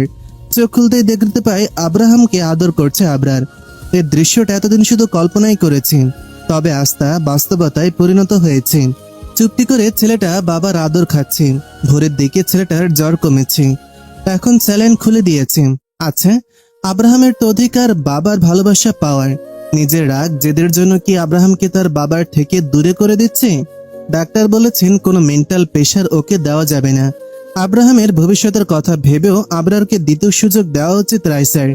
রাইসাকে ভাবতে দেখে আবরার জিজ্ঞাসা করে, কি ভাবছিস? আব্রাহামকে নিয়ে ভাবিস না, আমি আসি তো, কিচ্ছু হতে দিব না আমার বাচ্চার। তোর সাথে কিছু কথা ছিল। বল, শুনছি। এতদিন আমরা দুজন অনেক স্বার্থপরতা দেখিয়েছি। এবার কি আমাদের বাচ্চার জন্য সবকিছু ভুলে নতুন করে সব শুরু করতে পারি? আব্রাহামের একটা কমপ্লিট ফ্যামিলি দরকার, যা আমি একা কখনোই দিতে পারবো না। আর তুই যদি ওকে শুধু আপন করে নিতে চাস, সেটা তো রাজি। আমি শুধু ওর হ্যাপিনেস চাই। আমাদের সম্পর্কে আছেই তো এই একটা সুখ। ওর যদি কিছু হয়ে যায় আমাদের কিছুই থাকবে না। ওর জন্য না হয় আবার একটু চেষ্টা করি। আমি তোকে ভালোবাসি রাইসা। আমাদের সম্পর্কে ওই একমাত্র সুতো নয়। আমি জানি হয়তো আমি তোর জন্য পারফেক্ট নই, কিন্তু আমি আমাকে বদলে নিব, দেখিস। আমি তোদের কোনো কষ্ট পেতে দিব না। প্লিজ, আমাদের বাপ ছেলেকে একা করে দিস না। আমার যেমন ওকে দরকার, তেমন তোকেও দরকার। আমি তোদের দুজনকেই যে চাই। কিন্তু দাদি, আমি এসবের পরোয়া এখন করি না আর। কি হবে বল, যদি শিকদার টাইটেল না থাকে, টাকা পয়সাই কি সব? তুই একবার বল, সব ছেড়ে দিব। আমি একটা পরিবার চাই, একটা নিজস্ব পরিবার, যেখানে কোনো ছলছাত্রী নেই। প্লিজ রাইসা। এবার যদি কিছু করেছিস তো দেখবি আমি কি করি। তুই বললে জীবনটুকু দিয়ে দেব, তবে তোকে কষ্ট দিব না, আই প্রমিস। রাইসার চোখ চিকচিক করছে, সব অভিমান রাগ অশ্রুরূপে পড়ছে। আব্রাহামকে শুয়ে রাইসার কাছে হাঁটু গেড়ে বসে আবরার, হাত দুইটা ধরে তার গাল দুইটা ধরে বলে, অনেক কাঁদিয়েছি, আর কাঁদাবো না। এই মুক্তকণার দাম যে অনেক, এত ক্ষতি করা যায়? রাইসা আর না পেরে আবরারের বুকে মুখ লুকায়। এটা যে তার সবচেয়ে প্রশান্তির জায়গা। আজ সে তার ভালোবাসার মানুষটাকে পেয়েছে। আবরারও পরম যত্নে তার ভালোবাসাকে আগলিয়ে ধরেছে। অপরদিকে প্রাপ্তের মনটা খসখস করছে। কেন যেন মনে হচ্ছে কেউ তাকে ফলো করছে, কিন্তু পেছনে কেউই নেই। বারবার পেছন ফিরলে কাউকে দেখতে পাচ্ছে না সে। তবে অচেনা লোকটা তার পিছু নিয়েছে। অফিস যাওয়ার জন্য রিক্সা খুঁজে যাচ্ছে, কিন্তু কোনো রিক্সা না পাওয়ায় হেঁটে মোড় পর্যন্ত যেতে হচ্ছে তাকে। রাস্তায় হাঁটার সময় বারবার মনে হচ্ছে কেউ তার পিছু নিয়েছে। এবার মনে হচ্ছে মানুষটা তার খুব কাছে চলে এসেছে। আপনি এখানে? কেন বলো তো, আমি আসতে পারি না? দেরি না করে পেছনে ফিরে দেখতে পায় নিশান পেছনে দাঁড়িয়ে আছে। হুট করে নিশানকে দেখে প্রথমে প্রাপ্তিও চমকে ওঠে। প্রাপ্তিকে ঘাবড়ে যেতে দেখে নিশান জিজ্ঞাসা করে, খুশবু, তুমি কি ঠিক আছো? জি, আমার কি হবে? তোমাকে খুব টেনশন লাগছে, তাই আর কি। আপনি কখন এসেছেন? আমার অ্যাড্রেস কিভাবে পেলেন? সকালে এলাম, আর অ্যাড্রেস আমার বন্ধু দিল। বলো তুমি নাকি এখানে থাকছো। আসলে তুমি তো বেশ কিছুদিন হয়েছে এখানে, তাই দেখতে এলাম। অফিস যাচ্ছ বুঝি? জি, আন্টি আঙ্কেল কেমন আছেন? ভালো। তোমার গলায় কি হয়েছে? কিছু না, অ্যালার্জি আর কি। চলুন হাঁটতে হাঁটতে কথা বলি। নিশান আর বেশি ঘাটায় না। প্রাপ্তিও খুব অপ্রস্তুত হয়ে পড়ে নিশানের প্রশ্নে। একবার বলতে চেয়েও থেমে যায়। শুধু শুধু নিশানকে টেনশন দেওয়ার কোনো মানেই হয় না। তারা দুজন হেঁটেই রওনা দিল মেইন রোডের দিকে। আড়াল থেকে কেউ একজন খুব নিপুণভাবে তাদের লক্ষ্য করছিল। প্রাপ্তির চলে যাওয়ার দিকে তার শান্ত নজর। প্রাপ্তির নিশানের সাথে চলে যাবার পর সেও গাড়িতে বসে রওনা দেয় গন্তব্যে। সকাল 11:30। প্রাপ্তি ডেস্কে বসে নতুন প্রজেক্টের কাজ করে যাচ্ছে। আজকে সাইট ভিজিটিং এর জন্য নারায়ণগঞ্জ যেতে হবে অয়নের সাথে। প্রাপ্তি প্রথমে আপত্তি জানালো, আসপির ওপর কথা বলতে পারলো না। মনে মনে অনেক বেশি বিরক্ত সে, কিন্তু কিছুই করার নেই। একটু পর পিয়ন এসে জানায়, ম্যাডাম, বস আপনাকে ওনার রুমে যাইতে বলেছে। আচ্ছা। আশফি রুমের বাইরে দরজায় নক করতেই আশফি ভেতরে আসতে বলে। সেখানে অয়নও উপস্থিত ছিল। অয়নকে তোয়াক্কা না করে আশফির উদ্দেশ্যে বলে, স্যার আমাকে ডেকেছিলেন? ও খুশবু, আসো, যার জন্য ডেকেছিলাম। তোমাদের এখনই বের হতে হবে। অয়ন যাচ্ছিল সকাল সকাল সাইড ভিউ করে আসবে, আর তোমাকে একাই যেতে হবে। কিন্তু স্যার সেটা তো সেকেন্ড হাফে ছিল, আর আমি একা। থ্যাংক ইউ আমার উপর ট্রাস্ট করার জন্য, but no, but I know you can do it, so get ready. Prapti আর কথা বাড়াতে পারে না। অয়নের দিকে তাকাতে দেখতে পায় সে মিটিমিটি হেসে যাচ্ছে। প্রাপ্তি রাগী লুক নিয়ে দরজা থেকে বেরিয়ে যায়। ভাই, তোরা স্বামীর ওপর আমার 5 আনার ভরসা নেই। যাই করিস পুলিশ কেস করাস না। ডোন্ট ওয়ারি, আজকে ওর আমাকে বলতেই হবে কেন ও আমাকে চিনতে চাইছে না। এত কিসের রাগ? যা ভালো মনে হয় করিস, কিন্তু একটা জিনিস মাথায় রাখিস, ওর মেন্টাল কন্ডিশন কিন্তু ভালো নয়। মিসক্যারেজ হ্যান্ডেল করার মতো মানসিক ক্ষমতা সবার থাকে না। She has been suffering since then, so take care of her. কিচ্ছু হবে না, আমি ওর কিচ্ছু হতে দিব না। অয়ন আশফির সাথে কথা বলে সোজা পার্কিং এরিয়াতে চলে যায়। হৃদয়কে দিয়ে এই 4 মাসে কি কি হয়েছে প্রাপ্তির জীবনে সব ডিটেলস কালেক্ট করেছে সে। প্রাপ্তি এই 4 মাসে কতটা ট্রমার মধ্য দিয়ে যাচ্ছিল, কিভাবে সে নিজেকে একটা রুমের মধ্যে আটকে রেখেছিল, তার এই 4 মাসের প্রতিটা নির্ঘুম রাতের খোঁজ অয়ন নিয়েছে। কাল যখন প্রাপ্তি তাকে চিনতে পারছিল না, অয়নের রাগের মাত্রা ছাড়িয়ে গিয়েছিল। ভেবেছিল প্রাপ্তিকে নিজের কাছে আটকে রাখলে প্রাপ্তি হয়তো তাকে সত্যিটা বলবে। রাতে অচেনা লোকটা যে প্রাপ্তিকে তুলে নিয়ে গিয়েছিল সে আর কেউই না, অয়ন। কিন্তু প্রাপ্তির গলায় কামড় দেওয়ার সময় লক্ষ্য করে তার গলা থেকে কিছু নিচে ক্ষত দেখা যাচ্ছে। প্রাপ্তিকে টোকা দিলে যে মানুষটা নিজেকে ঠিক রাখতে পারতো না, সে প্রাপ্তির ক্ষত ডাক্তার দেখে নিজেকে কিছুতেই শান্ত করতে পারছিল না, তাই সে জায়গা ছেড়ে চলে যায়। রিয়াদকে 7 ঘন্টা সময় দেয় যাতে খুশবুর পুরো ডিটেলস সে বের করে, এবং রিয়াদ সেই কাজটা করেও। অয়নকে রিয়াদ জানায় প্রাপ্তির অ্যাক্সিডেন্ট এবং মিসক্যারেজের পর মানসিক ট্রমার জন্য ট্রান্সিয়া অ্যামনেশিয়া হয়েছে। তবে অয়নের ধারণা প্রাপ্তি কিছুই ভোলেনি, কোনো একটা কারণে ইচ্ছে করে প্রাপ্তি নিজেকে গোপন করছে। নিজের অস্তিত্ব মানতে সে নারাজ। গাড়ির ড্রাইভিং সিটে গা এলিয়ে দিল অয়ন। নিজের ভালোবাসা প্রমাণ করার আর উপায় তার জানা নেই। রিয়াদের কাছ থেকে সব জানতে পেরে প্রাপ্তির কাছে ছুটে যায় সে, কিন্তু অন্য একটা ছেলের সাথে প্রাপ্তিকে দেখে ভেতরে ভেতরে জ্বলতে থাকে অয়ন। প্রাপ্তিকে এবার হারিয়ে ফেললে বেঁচে থাকার আশাটুকু হারিয়ে ফেলবে সে। গাড়ির কাছে টোকা পড়ায় ভাবনার জগতে ছেদ পড়ে তার। বাইরে তাকাতেই দেখে প্রাপ্তি দাঁড়িয়ে আছে। মেয়েটাকে এখন আরো বেশি মাতাল করা সুন্দরী লাগে। আগে খুব কম শাড়ি পরত, কিন্তু এখন সবসময় শাড়ি পরে। চুলগুলো ঢেউ খেলে মাতাল হাওয়ার সাথে পাল্লা দিয়ে। মুখটা বড্ড শুকিয়ে গেছে, ঠোঁটের নিচের তিলটাও আরো সুস্পষ্ট। তিলটা মাদকতা সৃষ্টি করে মনের গহিনী। মেয়েটার এমন এমন জায়গায় তিল আছে যা শুধু অয়নকে নেশার ঝোঁক বাড়িয়ে তোলে। মেয়েটা যেন জল জ্যান্ত একটা নেশার স্তূপ। নিজের দিকে অয়নের নেশাগ্রস্ত দৃষ্টি প্রাপ্তিকে বেশ অপ্রস্তুত করেছে। সে এবার একটু দৃঢ় কণ্ঠে বলে ওঠে, যদি যাওয়ার ইচ্ছে না করে থাকে বলতে পারেন, আমার অহেতুক নিজের সময় নষ্ট করার ইচ্ছে নেই। দরজা খোলা আছে, উঠে আসুন। মুচকি হেসে অয়ন প্রাপ্তিকে বলে। প্রাপ্তি কথা না বাড়িয়ে গাড়িতে উঠে বসে। প্রাপ্তি বসে পড়লে অয়ন গাড়ি স্টার্ট দেয়। আপন গতিতে গাড়ি চলতে থাকে। দুইটা মানুষ পাশাপাশি, কিন্তু নিশ্চুপ পরিবেশ। প্রাপ্তি আর চোখে অয়নকে দেখে যাচ্ছে। মানুষটাকে দেখলেই মনে মোচড় দেয় তার। আচ্ছা, মানুষটা ভালো আছে তো? লুকিয়ে লুকিয়ে দেখার কিছু নেই মিস খুশবু। দেখতে হলে সরাসরি দেখুন, চোরের মতো দেখলে আমার লজ্জা লাগবে। অয়নের কথায় বেশ লজ্জায় পড়ে যায় প্রাপ্তি। নজর বাইরে দিয়ে ধীর কণ্ঠে বলে ওঠে, আপনাকে দেখতে বয়ে গেছে আমার। একজন বিবাহিত পুরুষের দিকে তাকাবো এতটা নীচ মানসিকতার আমি নই। আমার সম্পর্কে সব জানেন দেখি। সারা শহর জানে, আমি জানবো না? আপনার বাগদত্তা জানেন আপনি আমার সাথে আছেন এখন? বাগদত্তা? তার সাথে তো আপনার শুধু এঙ্গেজমেন্ট হয়েছে, ওয়াইফ তো বলতে পারছি না। প্রাপ্তির কথা শুনে জোরে হেসে ওঠে অয়ন। অয়নকে হাসতে দেখে প্রাপ্তি খানিকটা অপ্রস্তুত হয়ে পড়ে, তাই জিজ্ঞেস করে, আপনি হাসছেন যে? তো কি করব, আমার একবারই বিয়ে হয়েছে, আমার কোনো বাগদত্তা নেই। আর সারা শহর জানে এঙ্গেজমেন্ট আমার না ভাইয়ের ছিল। আপনি আমার প্রাপ্তির মতো দেখতে, আপনি আমার প্রাপ্তি নন, তাই আপনাকে শিকদার ফ্যামিলির ইন্টারনাল ইস্যু আপনাকে বলতে পারবো না। তবে এইটুকু জেনে রাখুন, আমার কোনো বাগদত্তা নেই, আমার শুধু একটাই বউ প্রাপ্তি। খুব ভালোবাসেন বুঝি? খুব। ও যদি বলে আমি জীবন বাজি রাখতে পারবো। সত্যি? সন্দেহ আছে? আমি কে সন্দেহ করার? তবে হয়তো আপনার ভালোবাসায় খুঁত ছিল, তাই হয়তো শুনেছি উনি মারা গেছেন। প্রাপ্তির কথায় মুখ শক্ত হয়ে যায় অয়নের। গম্ভীর এবং রাগে কণ্ঠে বলে, আমার প্রাপ্তি মারা যায়নি, রেগে আছে শুধু। যেদিন আমি ওর রাগ ভাঙাতে পারবো, ও আবার আমার কাছে চলে আসবে। প্রাপ্তি আর কোনো কথা বলে না। অয়নের রাগ সম্পর্কে তার ধারণা আছে, কিন্তু অয়ন কি সত্যি তাকে এতটাই ভালোবাসে? যদি ভালোবাসতো তবে কি তাকে এত ছলনার মাঝে রাখতো?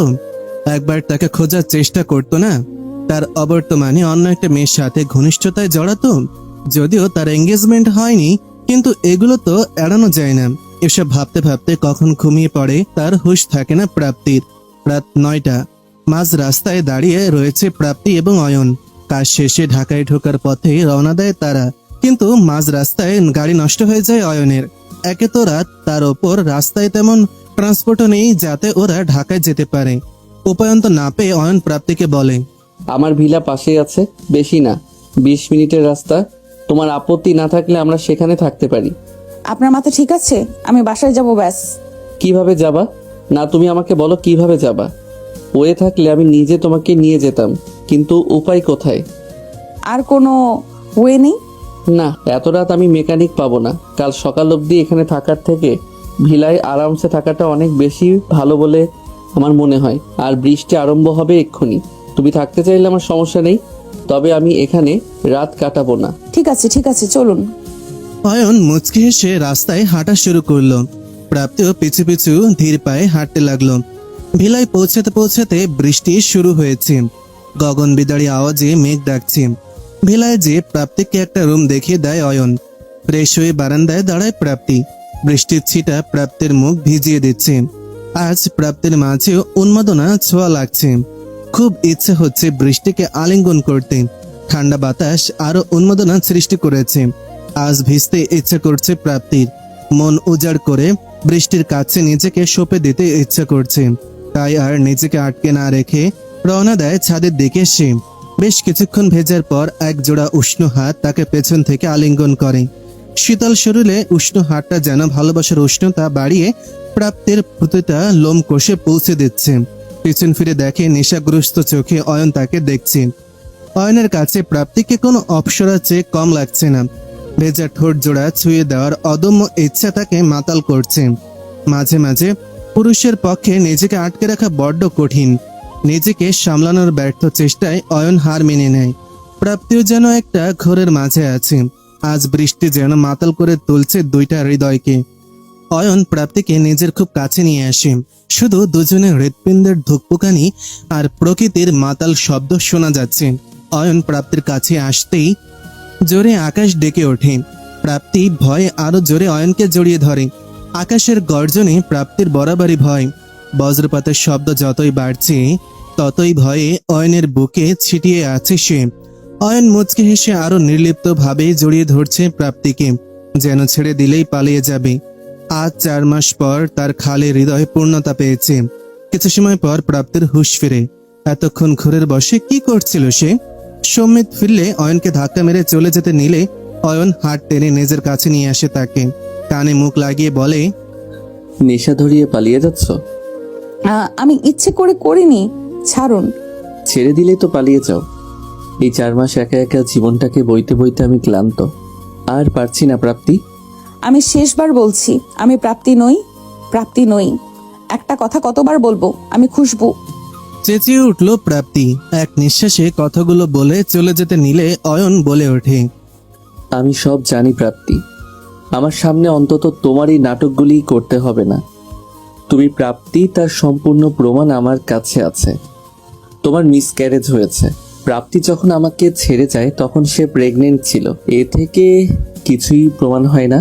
তাই সবচেয়ে বড় প্রমাণ তোমার হ্যান্ডরাইটিং। না হয় তুমি প্রাপ্তির মতো দেখতে, তোমার সাথে ওর হ্যান্ডরাইটিংও মিলে যাবে। তাই অহেতুক চেষ্টা করো না। আর এ বাড়িতে তুমি প্রথম এসেছো। তুমি এ বাড়ির প্রতিটা জিনিস এত ভালো করে কি করে চিনো? কারণ এই বাড়ির সবকিছু আমার প্রাপ্তির গোছানো, মানে তোমার গোছানো। প্রাপ্তি, আমার দোষটা কোথায় আমি জানি না। এতটা ঘৃণা তুমি কেন করছো? খুনের আসামিকেও একটা শেষ সুযোগ দেওয়া হয় নিজেকে নির্দোষ প্রমাণ করার, অথচ তুমি বিগত 4 মাস ধরে আমাকে শাস্তি দিয়ে যাচ্ছ। আমি জানিও না আমার দোষ কোথায়, তাও তুমি যা শাস্তি দিবে আমি মেনে নিব। প্লিজ আমাকে একা করে চলে যেও না। এতক্ষণ চুপচাপ প্রাপ্তি সব শুনে যাচ্ছিল। চোখ থেকে ক্রমাগত অশ্রুধারা বয়ে যাচ্ছে। প্রাপ্তির রেসপন্স না পেয়ে অয়ন তার কাছে যায়। নিজের দিকে ঘুরিয়ে আলতো করে গাল দুইটা হাত ছুঁয়ে দিয়ে বলে, প্লিজ প্রাপ্তি, আমি ক্লান্ত। এবার তুমি আমায় ছেড়ে চলে গেলে মরে যাব, সত্যি মরে যাব। আমি আপনার বলির বাকরা। আপনি কোনোদিন আমাকে ভালোবাসেননি। আমি জাস্ট একটা বংশবৃদ্ধির টুল। আপনি কি ভেবেছেন আমি কিছুই জানি না? আপনি কোনোদিন আমার কথা ভেবেছেন? প্রথমে ভেবেছিলেন আমি আপনার অ্যাক্সিডেন্টের জন্য দায়ী, তাই আমাকে বিয়ে করেন। আমার সম্মান নষ্ট করেছিল আপনার মূল উদ্দেশ্য। আমাকে পাগল প্রমাণ করার কোনো ওয়ে বাদ রেখেছিলেন। তারপর যখন প্রুফ হলো আমি নির্দোষ, তখন আপনি আমাকে নিজের স্ত্রী হিসেবে এই জন্য মেনে নেননি যে আপনি আমাকে ভালোবাসেন। আপনি আমাকে শুধুমাত্র আপনার উত্তরাধিকারীকে জন্ম দেবার জন্য আপনার বাড়িতে রেখে দিয়েছিলেন। না প্রাপ্তি, তুমি যা ভাবছো তা ঠিক নয়। তাহলে দাদির সাথে আপনার ডিল হয়নি? বাচ্চা হবার পর আমাকে ডিভোর্স দিয়ে দেবেন? বলুন। হ্যাঁ, তখন মহিমা শিকদারকে ঠান্ডা করার জন্য আমি হয়েছিলাম, কিন্তু কিন্তু কি? কোথায় ছিলেন আপনি যখন আমি আইসিইউতে 15 দিন পড়েছিলাম? কোথায় ছিলেন যখন আমার বাচ্চাটিকে বাঁচানো সম্ভব হয়নি? আমি বলি, আপনি তখন আপনার নারী সঙ্গীদের সাথে ব্যস্ত ছিলেন। আমি আজও অনুতাপ করি কেন আপনার সাথে আমার বিয়ে হয়েছিল। আপনি আমার জীবনে না আসলে আমার লাইফে এত কষ্ট থাকতো না। আমি আপনার মুখও দেখতে চাই না। বেশ, তোমার ইচ্ছে যেন পূরণ হয়। আমি তোমার সামনে কোনোদিন আসবো না। তবে একটা কথা জেনে রেখো, এই অয়ন শিকদারের জীবনে শুধু একজন নারী এসেছিল, সে হলো কেবল তুমি। প্রাপ্তি ব্যতীত কোনো নারী আমার জীবনে আসে না। আর শিকদার পরিবারের সম্পত্তিতে আমার কোনোদিন কোনো অধিকার ছিলই না। আমি সব কিছু ছেড়ে দিয়েছি শুধু তোমার জন্য। জানি তোমার বিশ্বাস হবে না, তবুও বলছি, আমি তোমাকে কোনোদিন ঠকাইনি। আমি শুধু তোমাকেই ভালোবেসে এসেছি। যাক, আমার মুখ যেন উপরওয়ালা তোমাকে কোনোদিন না দেখায়, এই কামনাই করি। যদি দেখো, সেটা যেন আমার মরা মুখ হয়। বলেই অয়ন সেখান থেকে বেরিয়ে যায়। প্রাপ্তির কানে এখনো বাজছে অয়নের বলা প্রতিটা কথা, যেন কলিজাতে লেগেছে। কেউ যেন ভোতা ছুরি দিয়ে ক্রমাগত আঘাত করে রক্তক্ষরণ করছে। রাগের বশে যা নয় তাই তো সে বলে দিয়েছে। না জানি ভাগ্য তাদের কোন নতুন মোড়ে দাঁড় করাবে। সকাল 6টা, রাতের মেঘ কেটে ভোরের মিষ্টি সকাল প্রকৃতিকে নতুন রূপে সাজিয়েছে। কিন্তু মেঘের ঘন ঘটা প্রাপ্তির জীবনে এখনো ছেয়ে আছে। সারা রাত চোখের দুপাতা এক করতে পারেনি। সত্যি কি অয়নকে ভুল বুঝছে? বারবার অতীতকে মনে করে নোনা জল গাল বেয়ে পড়ছিল। মনটা যে বড্ড বেহায়া, কিছুতেই স্থির হচ্ছে না। কাল রাতের পর থেকে অয়ন একবারও তার সামনে আসেনি। হয়তো তাদের সম্পর্কের ইতি এইখানেই, এটাই তো চেয়েছিল প্রাপ্তি। তবে আজ কেন মনটা খালি খালি লাগছে? কেন বেহায়ার মতন অয়নকে আপন করে নিতে ইচ্ছে করছে? সকাল 9টা, স্থান চিটাগাং। আজ ঢাকার পথে রওনা দেবে আবরার। দাদির সম্মুখীন তার হতেই হবে। আব্রাহামের রিপোর্ট চলে এসেছে। হার্টে ছোট্ট ব্লক ধরা পড়েছে। ডাক্তার সিদ্দিক মেডিসিন দিয়েছেন। যখন 7-8 বছর বয়স হবে, তখন যদি ব্লকটা থাকে, তবে বাইরে নিয়ে ছোট্ট একটা অপারেশন করাতে হবে। বাবা হিসেবে ছেলের কোনো অযত্ন সে হতে দেবে না। তাই আজই ঢাকা নিয়ে যাবে রাইসা আর আব্রাহামকে। রাইসা যদিও আপত্তি করেছিল, কিন্তু কোনো কথাতেই রাজি হয়নি আবরার। রাইসার সাথে তার মনের দূরত্ব এখনো তেমনই আছে। ক্ষতটা অনেক বেশি, হয়তো দেরি হবে সেটা পূরণে। ঢাকা যে প্রথম কাজ নেসির সাথে বিয়েটা ভেঙে দেওয়া আর রাইসাকে তার স্থান দেওয়া। মেয়েটাকে আর কোন অসম্মান সহ্য করতে দেবে না আবরার। রাইসার ডাকে হুঁশ ফিরে আবরারের। কি ভাবছিস? কিছু না, প্যাকিং শেষ।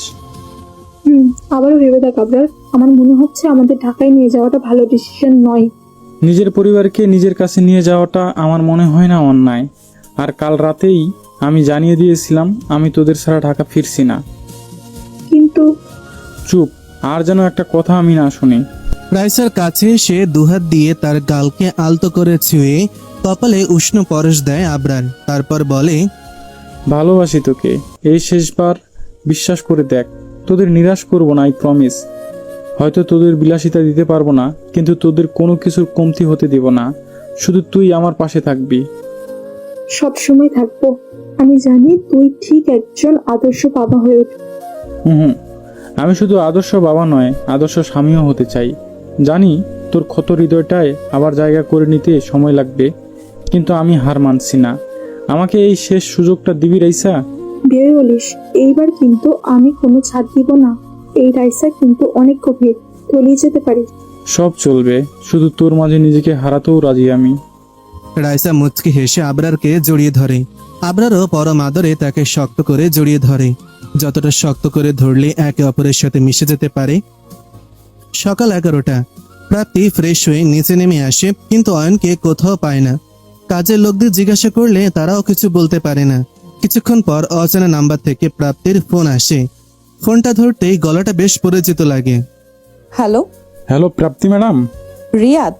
জি ম্যাম, অয়ন স্যারের ফোনটা অফ পাচ্ছি সকাল থেকে। আপনি কি জানেন উনি কোথায়? আমি কিছুতেই ওনার সাথে যোগাযোগ করতে পারছি না।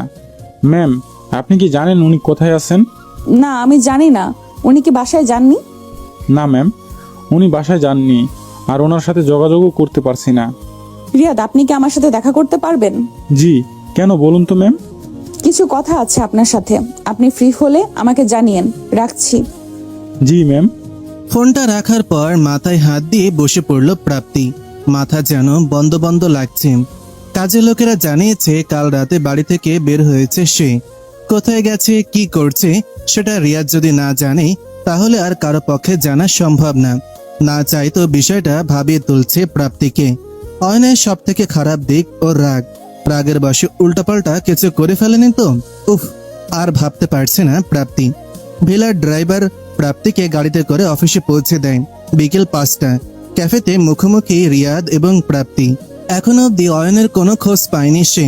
না চাইতেও খারাপ চিন্তা ঘিরে রেখেছে প্রাপ্তিকে। রিয়াদ এবং স্বামী দুজন এমন মানুষ যারা অয়নের সকল গোপন তথ্য জানে, অয়নের লাভ লাইফ, বিজনেস লাইফ, সবকিছু। মনের সাথে যুদ্ধ করে আজ ক্লান্ত প্রাপ্তি, তাই রিয়াদের কাছেই সকল প্রশ্নের উত্তর খুঁজে পাবে। ম্যাম, আপনি আমাকে এখানে কেন ডেকেছেন? অয়নের সাথে আমার বিয়ের সত্যতা জানতে। কেন অয়ন আমাকে বিয়ে করেছিল, আপনি ছাড়া কেউ আমাকে উত্তর দিতে পারবে না। স্যার আপনাকে বিয়ে করেছিল, তার পেছনে সেই মুহূর্তে একটা কারণ ছিল, তা হচ্ছে প্রতিশোধ। আপনার নামের ফেক অ্যাকাউন্টের কারণে উনি ভেবেছিলেন আবরার স্যারের অ্যাক্সিডেন্টে কোথাও না কোথাও আপনারও দোষ ছিল। আর আপনাকে একটা গোলকধাতার ভেতরে রাখার কারণ দুইটি ছিল, একটি দাদিজান, দ্বিতীয়টি ওই প্রতিশোধ। ধীরে ধীরে স্যার আপনার প্রতি দুর্বল হতে থাকেন। তারপর জানতে পারেন আপনার সাথে আবরার সাহেবের কোনো সম্পর্ক কোনোদিনই ছিল না। আপনার চাচাতো বোন আপনার নামে ফেক আইডি চালাতো। ধীরে ধীরে ধোঁয়াশাগুলি কেটে গেলে উনি সিদ্ধান্ত নেন এই সম্পর্কটাকে আবার জীবন্ত করার। উনি বড় ম্যাডামের সাথে অনেক ঝগড়াও করেছেন। এরপর বড় ম্যাডাম এক শর্তে রাজি হন, সেটা হলো খুব দ্রুত আপনি যাতে কনসিভ করেন। স্যার এটাও মেনে নিয়েছিলেন। তারপর আপনি যে রাতে স্যারকে ছেড়ে চলে যান, সেদিন স্যার আপনাকে সব খুলে বলতে চেয়েছিলেন এবং আপনাকে বিয়ের জন্য প্রপোজ করতে চেয়েছিলেন। সে রাতে আমরা একটি লাশ পাই। আমরা তো ভেবেই নিয়েছিলাম সেটি আপনার লাশ, আপনি মারা গেছেন। কিন্তু স্যার সেটা বিশ্বাস করেননি। স্যার যখন জানতে পারেন আপনি প্রেগনেন্ট ছিলেন, পাগল প্রায় হয়ে পড়েন তিনি। ঢাকায় তন্ন তন্ন করে খুঁজেছেন তিনি আপনাকে। আমরা তাকে বোঝাবার চেষ্টা করেও লাভ হয়নি। বড় ম্যাডাম বারবার স্যারকে বিয়ের জন্য জোর করতে লাগেন। স্যারের লাইফে যাতে আপনার পরিবর্তে কেউ না আসে, তাই স্যার শিকদার বংশের সম্পত্তির ভাগও ছেড়ে দিয়েছেন। এই 4 মাস স্যার কিভাবে জীবন কাটিয়েছেন তা কেবল আমরা জানি। যদি তার জীবনে কোথাও কোনো নারীর প্রবেশ থাকে, সেটা শুধুমাত্র রাইসা ম্যামের ছিল। রাইসা ম্যাম এবং তার বাচ্চাটিকে দেখাশোনার দায়িত্ব স্বেচ্ছায় নিয়েছিলেন বলেই রাইসা ম্যামের সাথে তার কথা বা দেখা হতো। আমার মনে হয় ম্যাম, আপনার যা জানার ছিল আমি তার উত্তর ঠিক মতো দিয়েছি। অয়ন এখন কোথায় আছে বলতে পারবে? কথাগুলো আটকে যাচ্ছে প্রাপ্তির। না চাইতেও চোখ বারবার ভিজে যাচ্ছে। হ্যাঁ, সে ভুল করেছে, বড় ভুল। একটা সামান্য ভুল বোঝাবুঝির জন্য নিজের সাথে অয়নকে এতটা কষ্ট দিয়েছে। এখন অয়নের সামনে যাওয়াটা খুব দরকার। এমন সময় অয়ন কোথায় আছে তা একমাত্র রিয়াদ জানে। উত্তরে রিয়াদ বলে, না ম্যাম, উনি কোথায় আছে সেটা আমি আপনাকে জানাতে পারবো না, তবে উনি বেঁচে আছেন, তাই ওনাকে নিয়ে অহেতুক চিন্তা করবেন না। প্লিজ রিয়াদ, আমার ওনার সাথে দেখা হওয়াটা খুব জরুরি। আপনি ছাড়া কেউ আমাকে ওনার খোঁজ দিতে পারবে না। আমি নিজের ভুলে 4টা মাস দেরি করে ফেলেছি। আর দেরি করলে অয়ন আমার থেকে আরো দূরে চলে যাবেন, যা আমি মেনে নিতে পারবো না। প্লিজ রিয়াদ, আমাকে ওনার সাথে দেখা করানোর একটা ব্যবস্থা করে দিন। বেশ ম্যাম, তবে চলুন। অপরদিকে মুখোমুখি বসা মহিমা শিকদার এবং আবরার। রাগে গা রিরি করছে মহিমা বেগমের। কিন্তু নাতি তার সিদ্ধান্তে অনড়। রাইসাকে সে বিয়ে করবেই। অনেক বোঝানো সত্ত্বেও সে রাজি নয়। আবরার, আমার আগেও যা সিদ্ধান্ত ছিল এখনো তাই। তুমি যদি এই মেয়েকে বিয়ে করতে চাও, তবে আমার ঘরে তোমার কোনো জায়গা হবে না। বেশ, তবে তাই হবে। রাইসা, ওনাকে বুঝিয়ে লাভ নেই। এ বাড়িতে আমাদের কোনো জায়গা হবে না। আরেকটা কথা দাদিজান, আপনার সম্পত্তি কিংবা কোম্পানি ছাড়া আমি দিব্যি চলতে পারবো, কিন্তু আমি কিংবা অয়ন ছাড়া শিকদার কোম্পানির কি হাল হবে তা হয়তো আপনি কল্পনাও করতে পারছেন না। আবরার এক মুহূর্ত দেরি না করে রাইসাকে নিয়ে শিকদার ভিলা থেকে বেরিয়ে পড়ে। আগে থেকে তার এটা জানা ছিল বিধায় অয়নের সাহায্যে একটা নতুন কোম্পানি স্টার্ট করে আবরার। এখন বেশ ভালো পজিশনেই নিয়ে গিয়েছে সে কোম্পানিকে, তাই মহিমা বেগমের হুমকিতে তার কিছুই যায় আসে না। রাইসা এবং আব্রাহামকে নিয়ে উত্তরার একটা 2 বেডরুমের ফ্ল্যাটে ওঠে আবরার। এই ফ্ল্যাটটা বিজনেস ক্যারিয়ারে প্রথমে কিনেছিল আবরার। ফ্ল্যাটটা তার নিজের নামে বিধায় এই ফ্ল্যাটটা মহিমা শিকদারের কখনোই কেড়ে নিতে পারবেন না। আব্রাহামকে শুইয়ে দিয়ে বারান্দায় যায় রাইসা। আবরার তখন নিকোটিনের ধোঁয়ায় নিজের চিন্তাগুলোকে উড়াতে ব্যস্ত।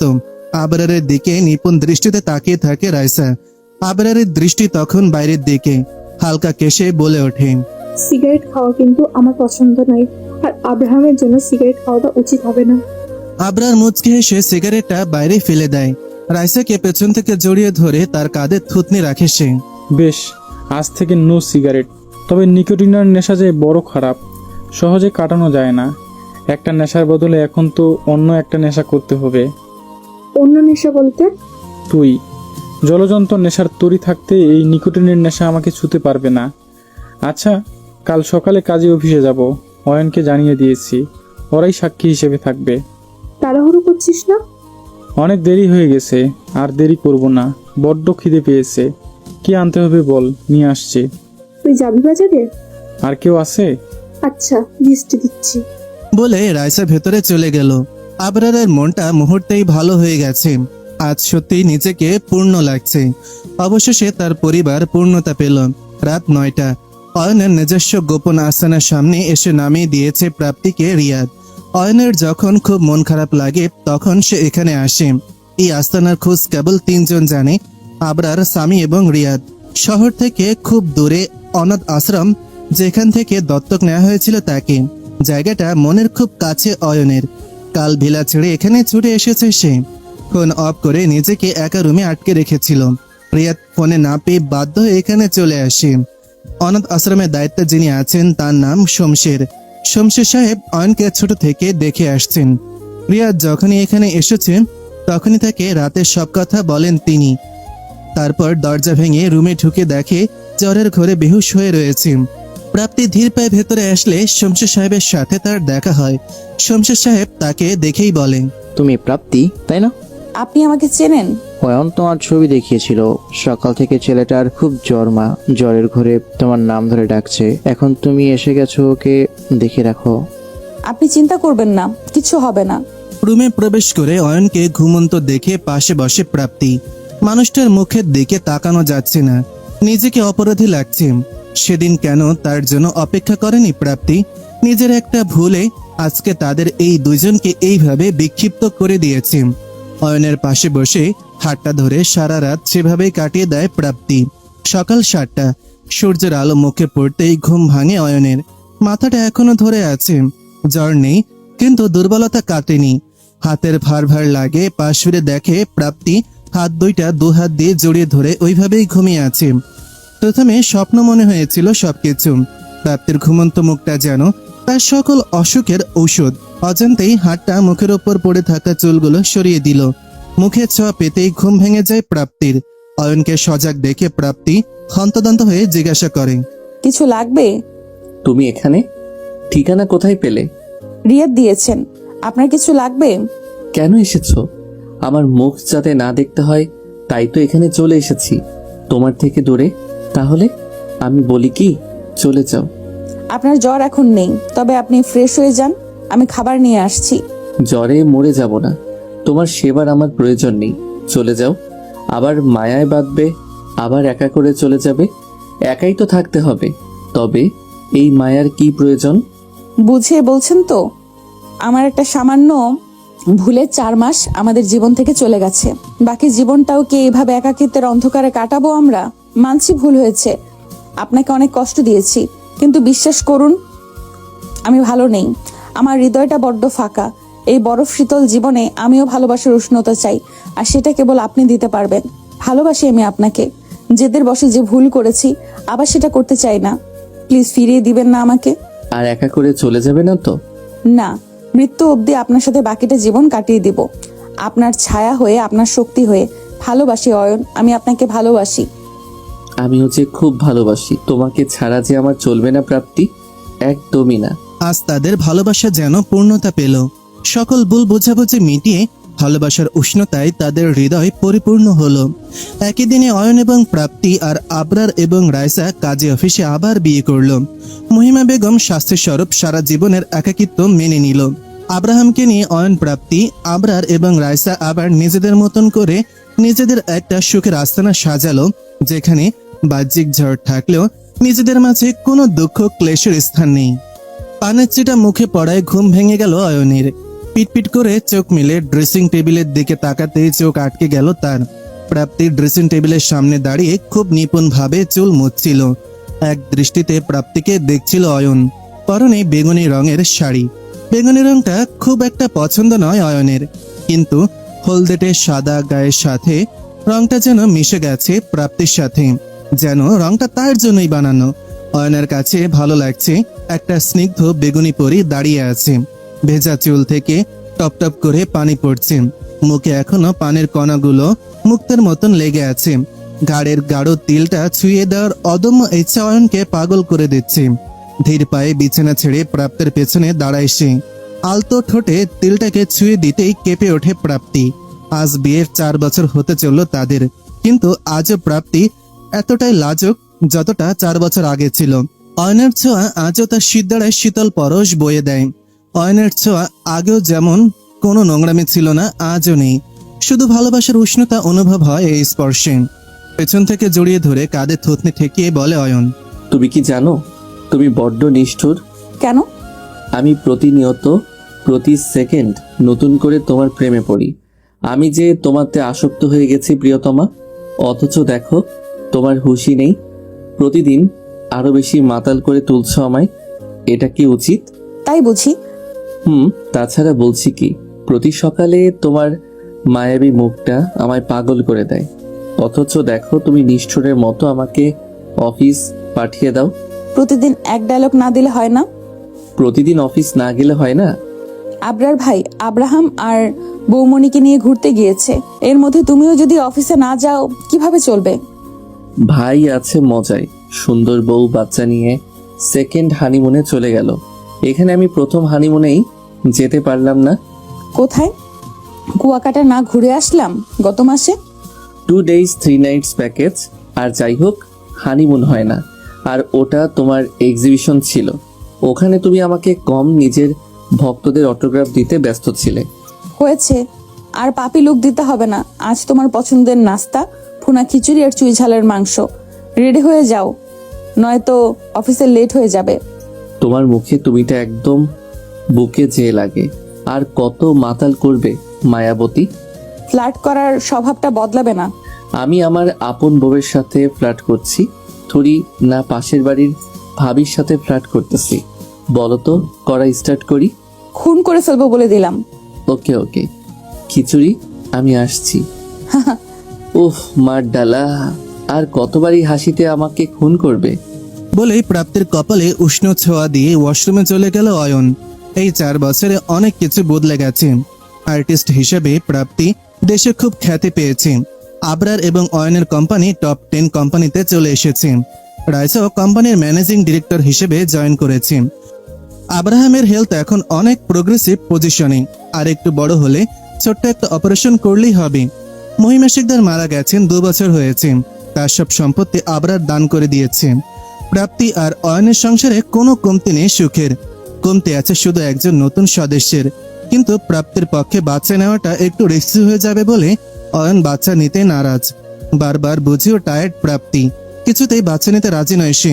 দরকার হলে দত্তক নিতে রাজি অয়ন, কিন্তু প্রাপ্তির জীবন নিয়ে রিস্ক নেবে না সে।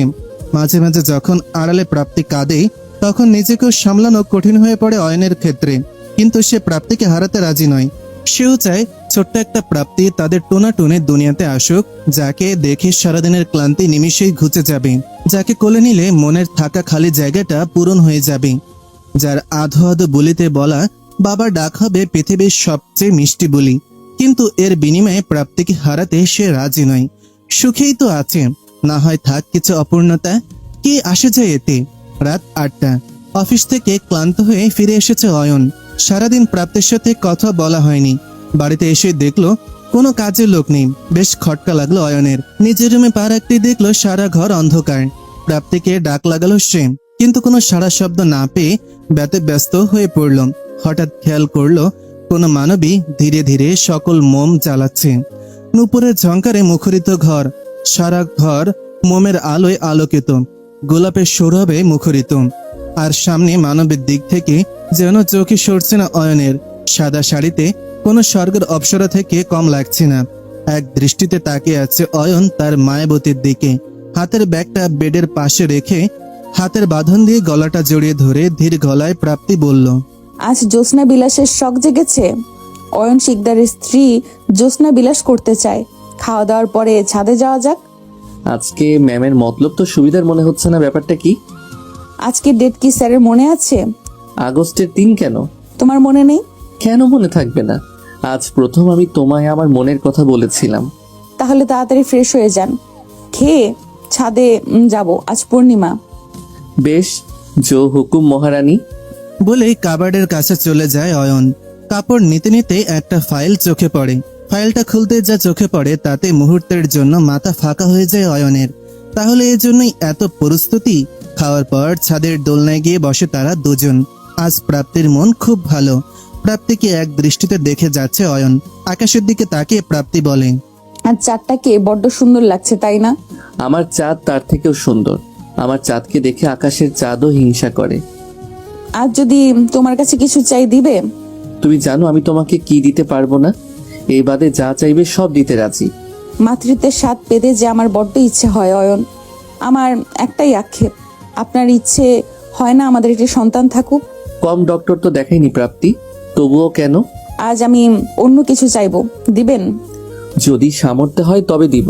শমশের আঙ্কেল ফোন করেছিলেন, একটা নবজাতক মেয়ে বাচ্চাকে অনাথ আশ্রমের বাইরে রেখে গেছে। বলছিলাম যদি বাচ্চাটাকে দত্তক নেওয়া যেত। অনাথ হওয়াটা কেমন সেটা আমাদের থেকে ভালো কেউ জানে না। আমি হয়তো জন্মদাত্রী মা হতে পারবো না, কিন্তু মা তো হতে পারবো। আমাদের টুনটুনির জীবনও পূর্ণতা পাবে, সাথে ও ওর বাবা মার সুখ পাবে। মাতৃত্বের স্বাদ তো এইভাবে পেতে পারি, তাই না? বলতে বলতে গলা আটকে আসছিল প্রাপ্তির।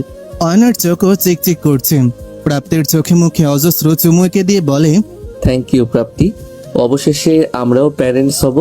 Thank you. তুমি রাজি? এই দত্তকের ব্যাপারটা অনেক দিন থেকে আমি বলতে চেয়েছি, কিন্তু তুমি মা হওয়ার জন্য এতটা ডেসপারেট ছিলে যে বলতে পারিনি। Thank you. বলেই প্রাপ্তি অয়নকে জড়িয়ে ধরল। অয়ন হুট করে প্রাপ্তিকে কোলে তুলে নিল। আজ আবার নতুন করে তোমায় ভালোবাসতে ইচ্ছে করছে মায়াবতী। May I? প্রাপ্তি কোনো কথা না বলে অয়নের বুকে মুখ লুকালো। অয়ন রুমের দিকে রওনা দিল। রুমে এসে বিছানায় বসে প্রাপ্তির লাজে রাঙা মুখটা দুহাতে আলতো করে ধরল। চোখ জোড়া গালে নাকে অজস্র ভালোবাসার ছোঁয়া এঁকে দিল। প্রাপ্তির পাতলা ঠোঁট জোড়াতে ঠোঁট ডুবিয়ে নিজের অতৃপ্ত হৃদয়কে শান্ত করছে। প্রাপ্তিও অয়নের টি শার্ট খামচে ধরল। প্রাপ্তি আঁচলে হাত নিয়ে প্রাপ্তি লজ্জায় লাল হয়ে গেল। বাঁ হাত দিয়ে টেবিল ল্যাম্পটা বন্ধ করে দিল সে। রাতের গভীরতার সাথে সাথে দুজন মানবের নিঃশ্বাসের শব্দ গাঢ় হতে লাগলো। কিছু যন্ত্রণা, কিছু ব্যথার মাঝেও দুজন নরনারী তাদের সুখ কুড়াতে ব্যস্ত। আজ দুজন দুজনাতে মিশে একাকার। শেষ রাতের দিকে অয়ন যখন ঘুমে মগ্ন, প্রাপ্তি নিপুণ ভাবে তার বরটাকে দেখে যাচ্ছে। মানুষটা একটা নেশার সাগর। দিন দিন যেন তার ভালোবাসায় তলিয়ে যাচ্ছে সে। অয়নের বুকে মাথা রেখে নিবিড় ভাবে জড়িয়ে ঘুমের সাগরে পা রাখলো প্রাপ্তি। ভালোবাসার মানুষগুলো এইভাবে সুখে থাক। ভালোবাসার উষ্ণতা এইভাবেই প্রাপ্তি আর অয়নের মনে শীতলতা দূর করুক।